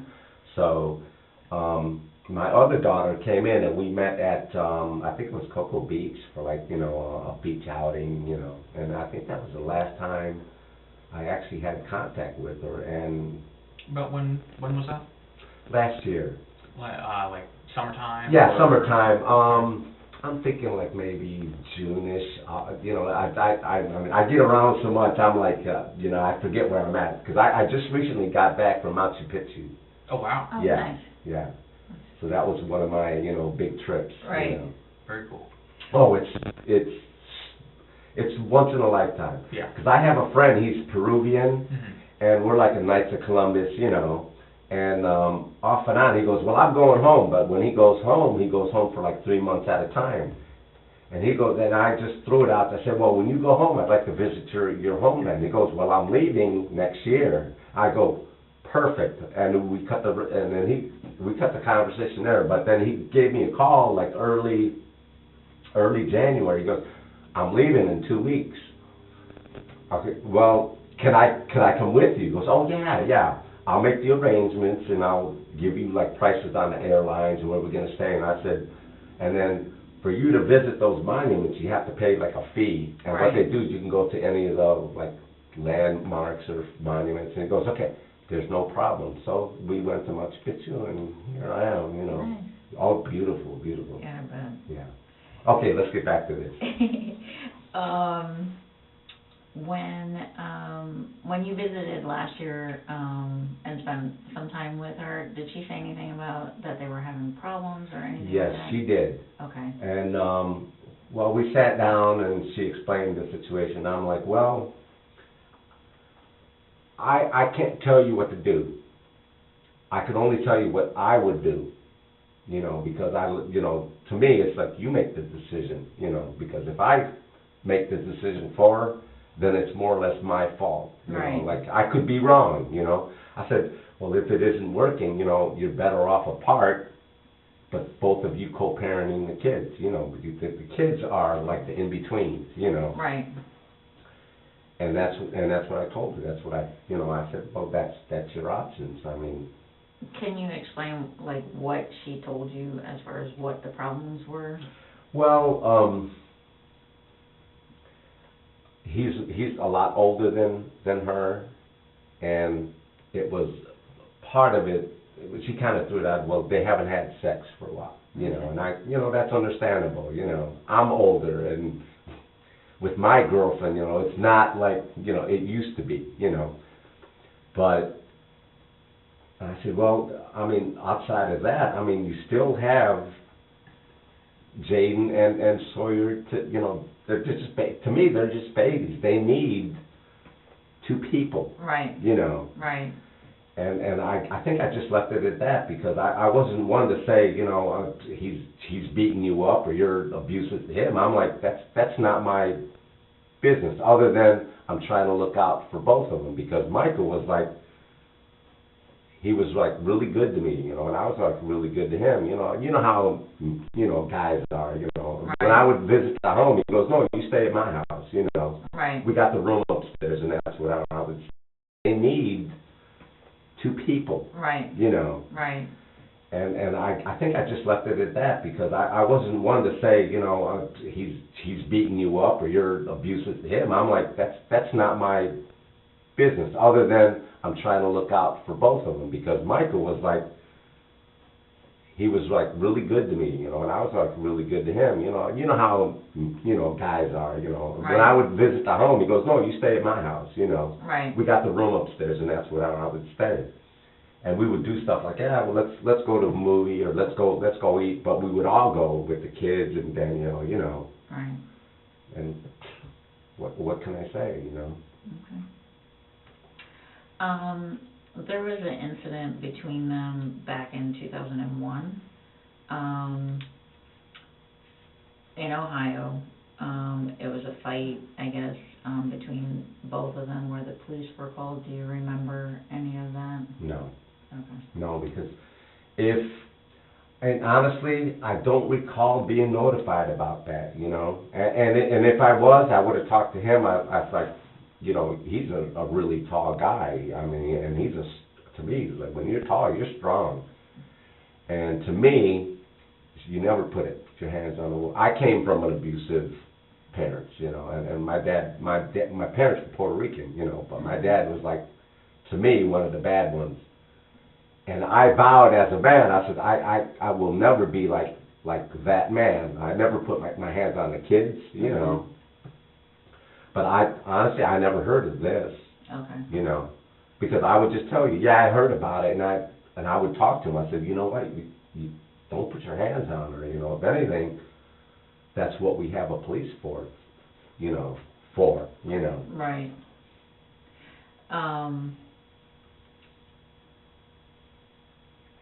And in this instance of what happened, one of them should have said, you know what, I'm going to call the police, like right now, and I don't know, but he might still be alive. I don't know why he, you know, if it is a heart attack, I can understand, you know. And I went to the fridge. I think he was diabetic. He might have had a diabetic seizure. I don't know. See, I don't, and I as me, and as the family, as the head of the family, I'd like to know what the hell happened to him. Right. Well, Robert, if you don't mind me asking, what do you think may have happened? Honestly, I don't know. If he might have had a heart attack. Okay. I'm going with what they tell me, unless it's different, because I don't like to think the worst. I don't like to think the best. But if it's written on a paper where the doctor says, yeah, he had a heart attack, well, then I'll accept that. You know, I'm not going to say that, because I don't know what the circumstances. I don't want to jump to conclusions. That's my daughter. Regardless of what happens, my heart is still. I'm about ready to cry, because I'm in the house and I look in the corner and I'm like, he'll come out and they say, Bob, let's go have a drink, or let's go somewhere. You know, and I can't believe that this happened to him. That this happened to her. Right. Right. You've been in the house already? I'm at the house now, yes, Okay. with my daughter. Okay. Now, it was not something that anybody is used to. I've seen dead people. Right. The job that I work, I've seen people go down. I've seen people get blown up. It's not nothing new to me. Don't get me wrong. It's not a shock. It is a shock. Yeah. But it's something that I can handle. And I was like, well, if there's blood and whatever, I can clean it up. But knowing that it's my daughter's blood or his blood, it hit me a little bit more. But I'm like, well, you know, if the kids are going to come home, I don't want them kids to see that. They Right. cannot see that. Right. She can't see that if she comes back, because she's going to have a flashback or whatever. Right. Right. Okay.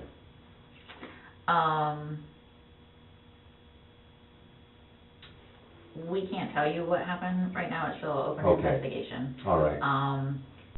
I can tell you that Danielle is being held at a behavioral facility. Right. Because they're afraid that she's going to hurt herself. To see that. They Right. cannot see that. Right. She can't see that if she comes back, because she's going to have a flashback or whatever. Right. Right. Okay.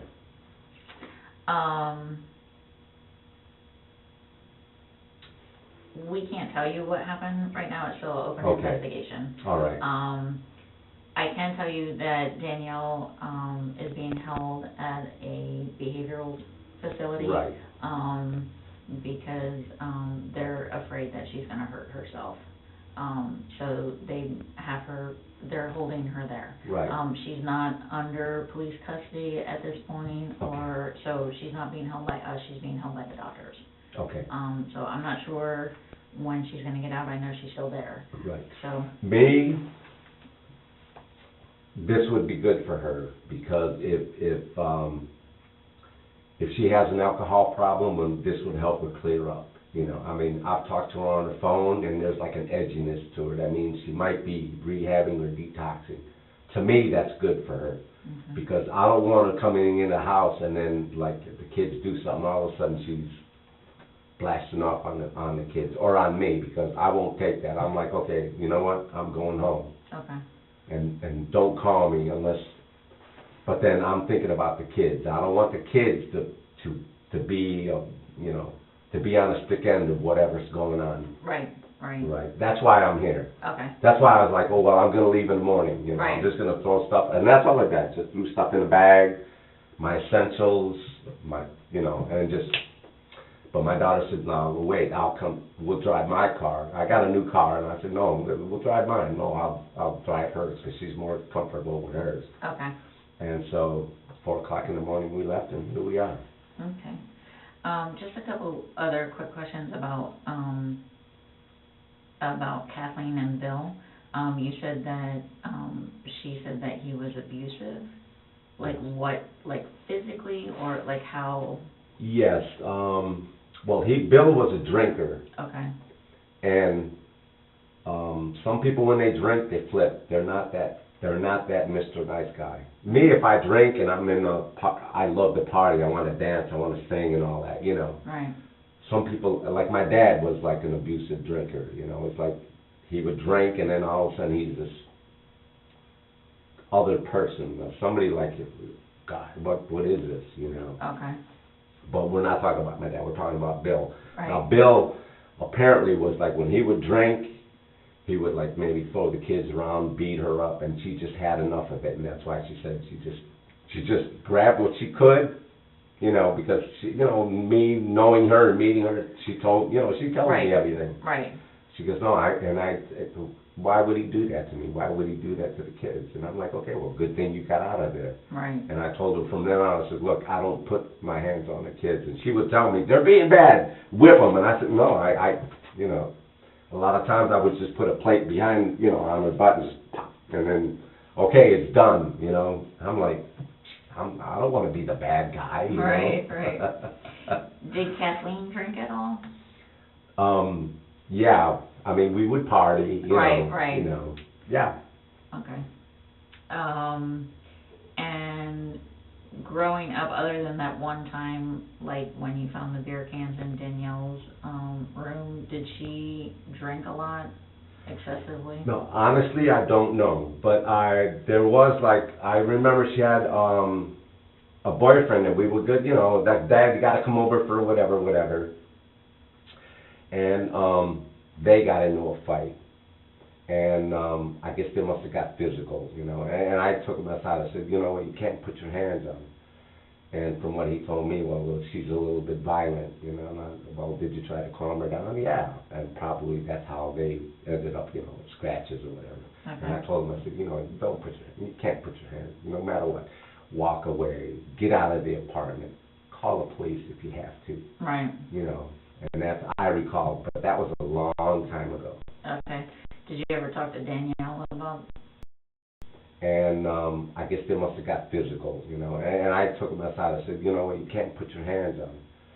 And from what he told me, well, she's a little bit violent, you know. And well, did you try to calm her down? Yeah. And probably that's how they ended up, you know, scratches or whatever. Okay. And I told him, I said, you know, you can't put your hands, no matter what.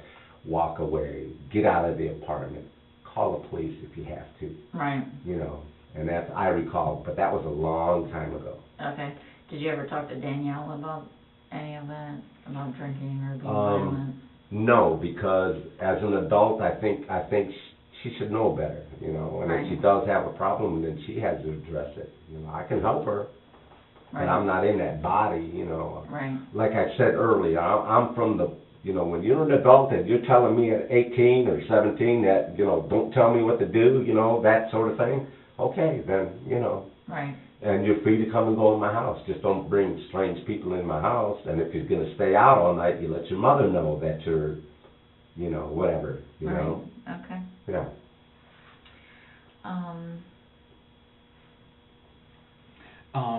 When Bill, the relationship between Bill and Kathleen, you mentioned that was somewhat abusive. Was that just between Bill and Kathleen, or would Bill take that out on the kids? Honestly, I don't know, because Danielle was like 2.5. She was a baby. But from what I got, she was like his little, you know, special little one. And Melanie was just like 2.5 months old. She was just a baby, you know. Before Danielle met Mike, was she involved in any other serious relationships that had major issues? Honestly, I really can't comment on that. Right, I really don't know, because well, I knew where she was like staying, you know, and the boyfriend at the time, and you know, if there's a problem, you can call me, and it was like hardly ever calls, you know, because at that point, like I said earlier, if you think you're an adult, then you know you're on your own, and basically that's what she did, you know. Right. So she would it be accurate to say she would tend to handle the problems herself and not necessarily reach out to others or reach out to you specifically? Yeah, I would think that, because she has Melanie, which is the next one. She's a little, you know, close to, you know, because they both came from Bill, and I guess they would just confer or talk about, you know, what's going on or whatever. And then if something was real bad, then I would hear it from at least one of them, you know. And then I'm like, okay, you know, look, I want you girls at the house. We're gonna sit down and talk about this, you know. Okay. Yeah. Where does Melanie live now? She lives in Fairview, which is like in Ohio. She's like 15 minutes away from me. Okay. Yeah, and she's married to Nick Tenaglia. So this would be her real first marriage, you know, under law. Right. Yeah. Okay.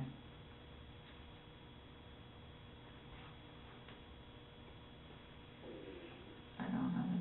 Yeah, I think that was pretty much everything. You know, we appreciate you coming in and helping us out with Sure, the not a background problem, of understanding the family. Right. Have you talked to the social worker at all?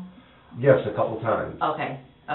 I just want to make sure that you guys had each other's contact information. Right. And Yeah, were I have her coordinating. number. Yeah. Okay. And she was more or less referring me to you and her as the in between of what's going on. And that, like you know, like I told her on the phone, I said, like, I really appreciate what you're doing, you know, because, you know, and she goes, well, you know, like, same as you, you know, I don't want the kids to be in a bad situation when this is like on the tail end, and I'm back in Cleveland, you know. Right.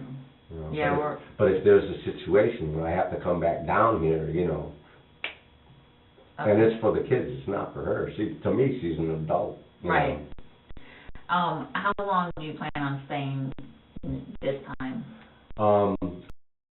You know, like I told her on the phone, I said, like, I really appreciate what you're doing, you know, because, you know, and she goes, well, you know, like, same as you, you know, I don't want the kids to be in a bad situation when this is like on the tail end, and I'm back in Cleveland, you know. Right. You know, Yeah, but if there's a situation where I have to come back down here, you know, and it's for the kids, it's not for her. To me, she's an adult. You know. How long do you plan on staying this time? I'm gonna be here like probably a whole week, because Tiffany, my daughter, I'm going with her schedule at the moment. But I told her that if I need to come back like right away, that I don't want her driving by herself to Cleveland. You know, that's a long ride. You know, that I can go back with her, get some more clothes or what I need, and fly right down and be back at the house in no time, you know, and rent a car. You know, if I had to. Okay. Yeah. Do you know that Danielle's on probation for a separate incident? No, I don't know. Okay. No. So, so she still is currently on probation for, something that happened. Last year. Yeah, it was last year sometime. Okay. I Now think was- in May of Okay, last now year. were the police called to the house for an incident, or was she Um, pulled over for drinking and driving or something? She was with a group of people and the police were called. Okay. It was, an argument happened and, she became very agitated and the police were called. Okay, So she ended up being arrested okay. for that and they put her on probation for a year. Oh, So, okay. so even See, when she this gets is- out, this like, is- she's not allowed to leave the state without Okay, calling see, her this is new to probation me, officer. and obviously she wouldn't tell me that, because I would tell her, well, what the hell went on, Right, you know, right, what's right. going on, Danielle, you know, Right, so, I believe that happened in May, of last year. of last year. So, so she's not allowed to leave, Right, because because of see, that. I was at the house, but it was earlier in the year, it was like maybe January or February, I came down with my son, Okay. you know, Right, yeah, I think I mentioned that already. yep. So, so I just wanted to let you know, because I know that the DCF, worker was like, yes, you know, Robert said that he can take Danielle back to Ohio, and I said, well, she's on probation, she can't leave. So I just wanted to explain to Okay. you No, that that's, she's not free to leave the state, she has to get cleared by her probation officer. okay, So see, I didn't want like her I to said, get this into is all trouble. new to me. Yeah, so I didn't want her to get in trouble for leaving, Okay, so I just wanted to make you aware of it, so you know that, you know, she has to clear it with her probation officer first. oh, okay. We didn't want to put you in a situation Yeah, either. by taking her, not No, knowing. no, exactly, So- and, you know, if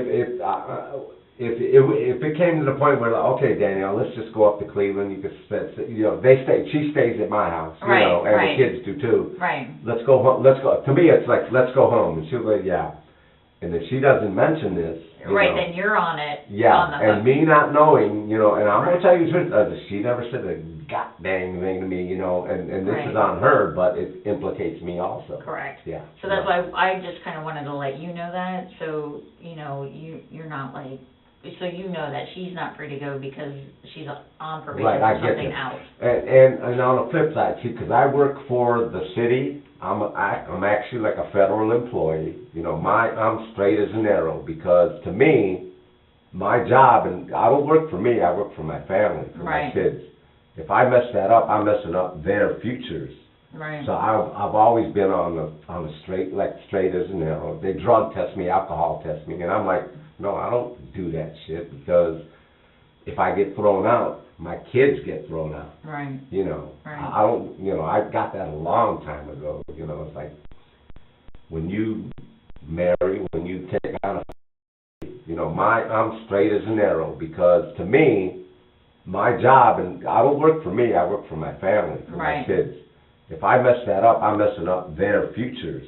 right, So I've always been on the straight as an arrow. They drug test me, alcohol test me, and I'm like, no, I don't do that shit, because if I get thrown out, my kids get thrown out, right, you know. Right. I don't, you know, I got that a long time ago, you know. It's like, when you marry, when you take on a family, and I took her on, and the reason I did, you know, and I could say this, she was an exceptionally beautiful woman, you know, and my kids are beautiful. mhm, So to me, I took this on, when you take on a family, you don't work for yourself, you work for your family. So I got that a long time ago, because if I didn't, somebody else would. right, And I didn't want a woman with kids going to somebody else. That's what I told my girls. right, right. I'm sorry. No, it's okay. You're fine. It's All okay. right, I'm sorry. Okay. I can tell family's important to you. Oh, very much, because I came from a broken family, and I didn't want that for my kids. Right. My family. It's terrible. It's terrible. See my mom get beat up by my dad. It's not right. You know, Right. it's not. I'm sorry. It's okay. It's okay. This is terrible. I mean, the guy was a good guy, you know. I've seen them, you know, men get angry, you know, 'cause things just don't go their way, but I don't know, you know, I don't know what to think, you know. I don't want to think the worst of my daughter or him. Right. But whatever, he's got the stick end of it, which isn't, to me, isn't fair, you know. They should have walked away, Right. and he would still be here. Right. Because he loves his kids. And what I did notice was he was spending a lot of time with Sawyer. And I'm like, well, maybe he got an inkling of, you know, maybe he had like a mini heart attack. But I don't know, you know. But because I've seen this in other people, and before they're gone and they didn't spend enough time with their family, with the kids, to give them enough of a memory of, you know, of when they're growing up. Right. So I don't know, and I still like, I'd like to know what happened to him. Right. Because I don't know, honestly, I don't know if she's telling me the truth, you know. I mean, I get the feeling, but I don't want to think, like I said, I don't want to think the worst of him, of her, you know, because they're both good people. To me, they're good people, and the kids are the ones that are going to pay for all this in the end, you know. You know what I'm saying? Right. Okay. I understand. Have you had the chance to see Jaden and Sawyer? Well, she's going to get dropped off at 6 after school, and as soon as we're done here, I have to pick up the dog with the neighbor, and then I'm going to pick up Sawyer, because apparently he didn't go to school today, so I don't know why, you know. Yeah. He didn't go to school yesterday or today. I think he's taking okay. it hard. Yeah, well, I would figure Jaden would take it more harder because she's a little older. Right. I know.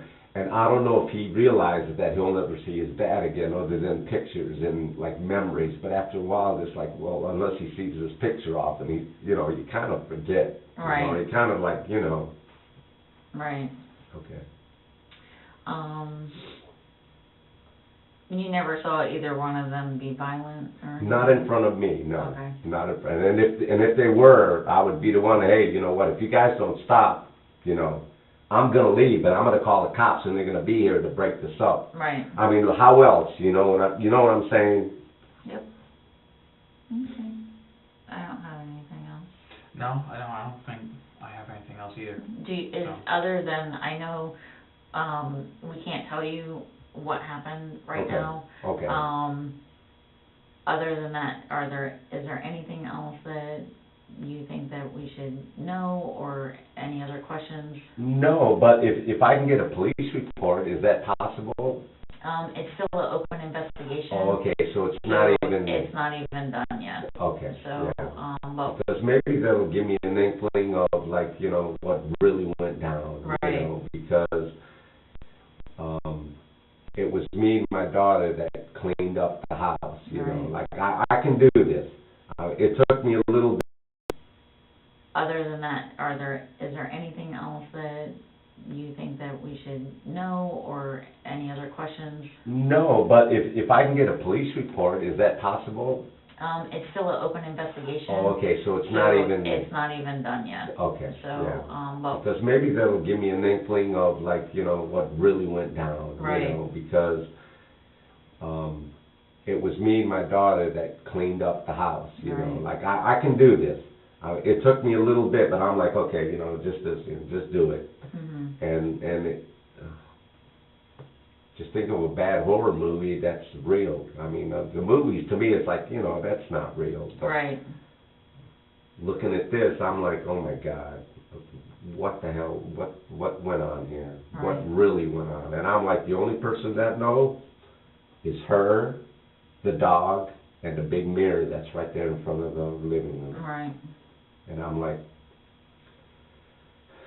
at this point, other than maybe an inkling of what really happened, well, then I'll take it as verbatim, you know. Mm-hmm. I'm not a NCIS or a police, you know. Right, right. And my concern is still Jaden and Sawyer. That's my concern. Right, and we want to make sure that they're safe as well, and knowing that they're going to be with you, you know, that gives us a little bit of security knowing that they're safe. Right. Because it's a little different than being with friends than being with family. And I really appreciate the friends that they have that would just take them in. And I recall as when I was you know, out in the street, because it was like, I was out in the street, you Right. know. Right. And people just saying, you know, have Robert come for dinner on Sunday, and I would put on what I thought was my best clothes to have dinner with Right. people and I would have dinner with them, and then I would have another friend that said, yeah, I'll tell Robert to come by, you know. And that's what my life was like, you know. Right. Yeah. Well, we appreciate you coming in. Sure, not a and problem. talking to us. And I'll be here probably till the end of the week. Okay. And I'll let you know if you want me to, that okay, you know what, I'm going back to Cleveland. I mean, everything is taken care of. I could stay as long as I want, but I don't want my Tiffany going back by herself, because if something happens to her, then I'm like, oh my God, I should have went Right. with her, you know. And Right. if something happens, let it happen to both of us, you know. Right, I understand. And then if I need to fly back, then I'll just come back, you know. Okay. Yeah, if you could just let me know.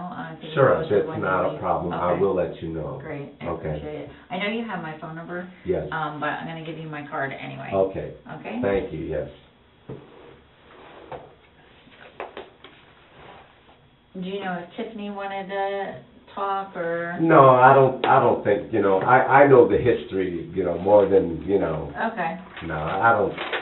She was just here in case we had like a situation with the social worker, because that's what she does. And I'm like, okay, well, that would be cool, you know, maybe we can help get Danielle back Okay. home. But Was it she just, close to Danielle? yeah, they were all close. Okay. Until, you know, they got to the point where, you know what, I'm 17, 18, I Right. can do what I want. And I'm like, okay, well, do what you want, you know. Okay. Yeah, because trying to put a corral on them and keep them in the house, that's the worst thing you can do, because they're gonna sneak out and do dumb shit anyway, you know. So Yeah. look, if you're an adult, then you're an adult, Right, you know. right. I Okay. understand. Okay. I know I have to. Yeah. I'm dealing with that now.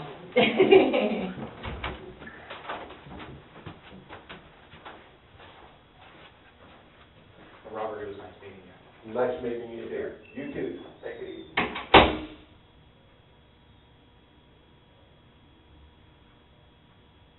Okay, I think that's it for tonight because I am falling asleep. But yeah, I don't know why he said that he was married to her. I have no idea. And I don't know. You guys are saying if he cleaned up all the blood, how could he think a heart attack? You know, I don't know. We'll have to see. We have to keep seeing what happens, you know, throughout this. But anyway, I think he does as well. There should be some kind of laws that homeowners are forced to use. Well, they told them to do that, to get a biohazard cleaning team, yeah.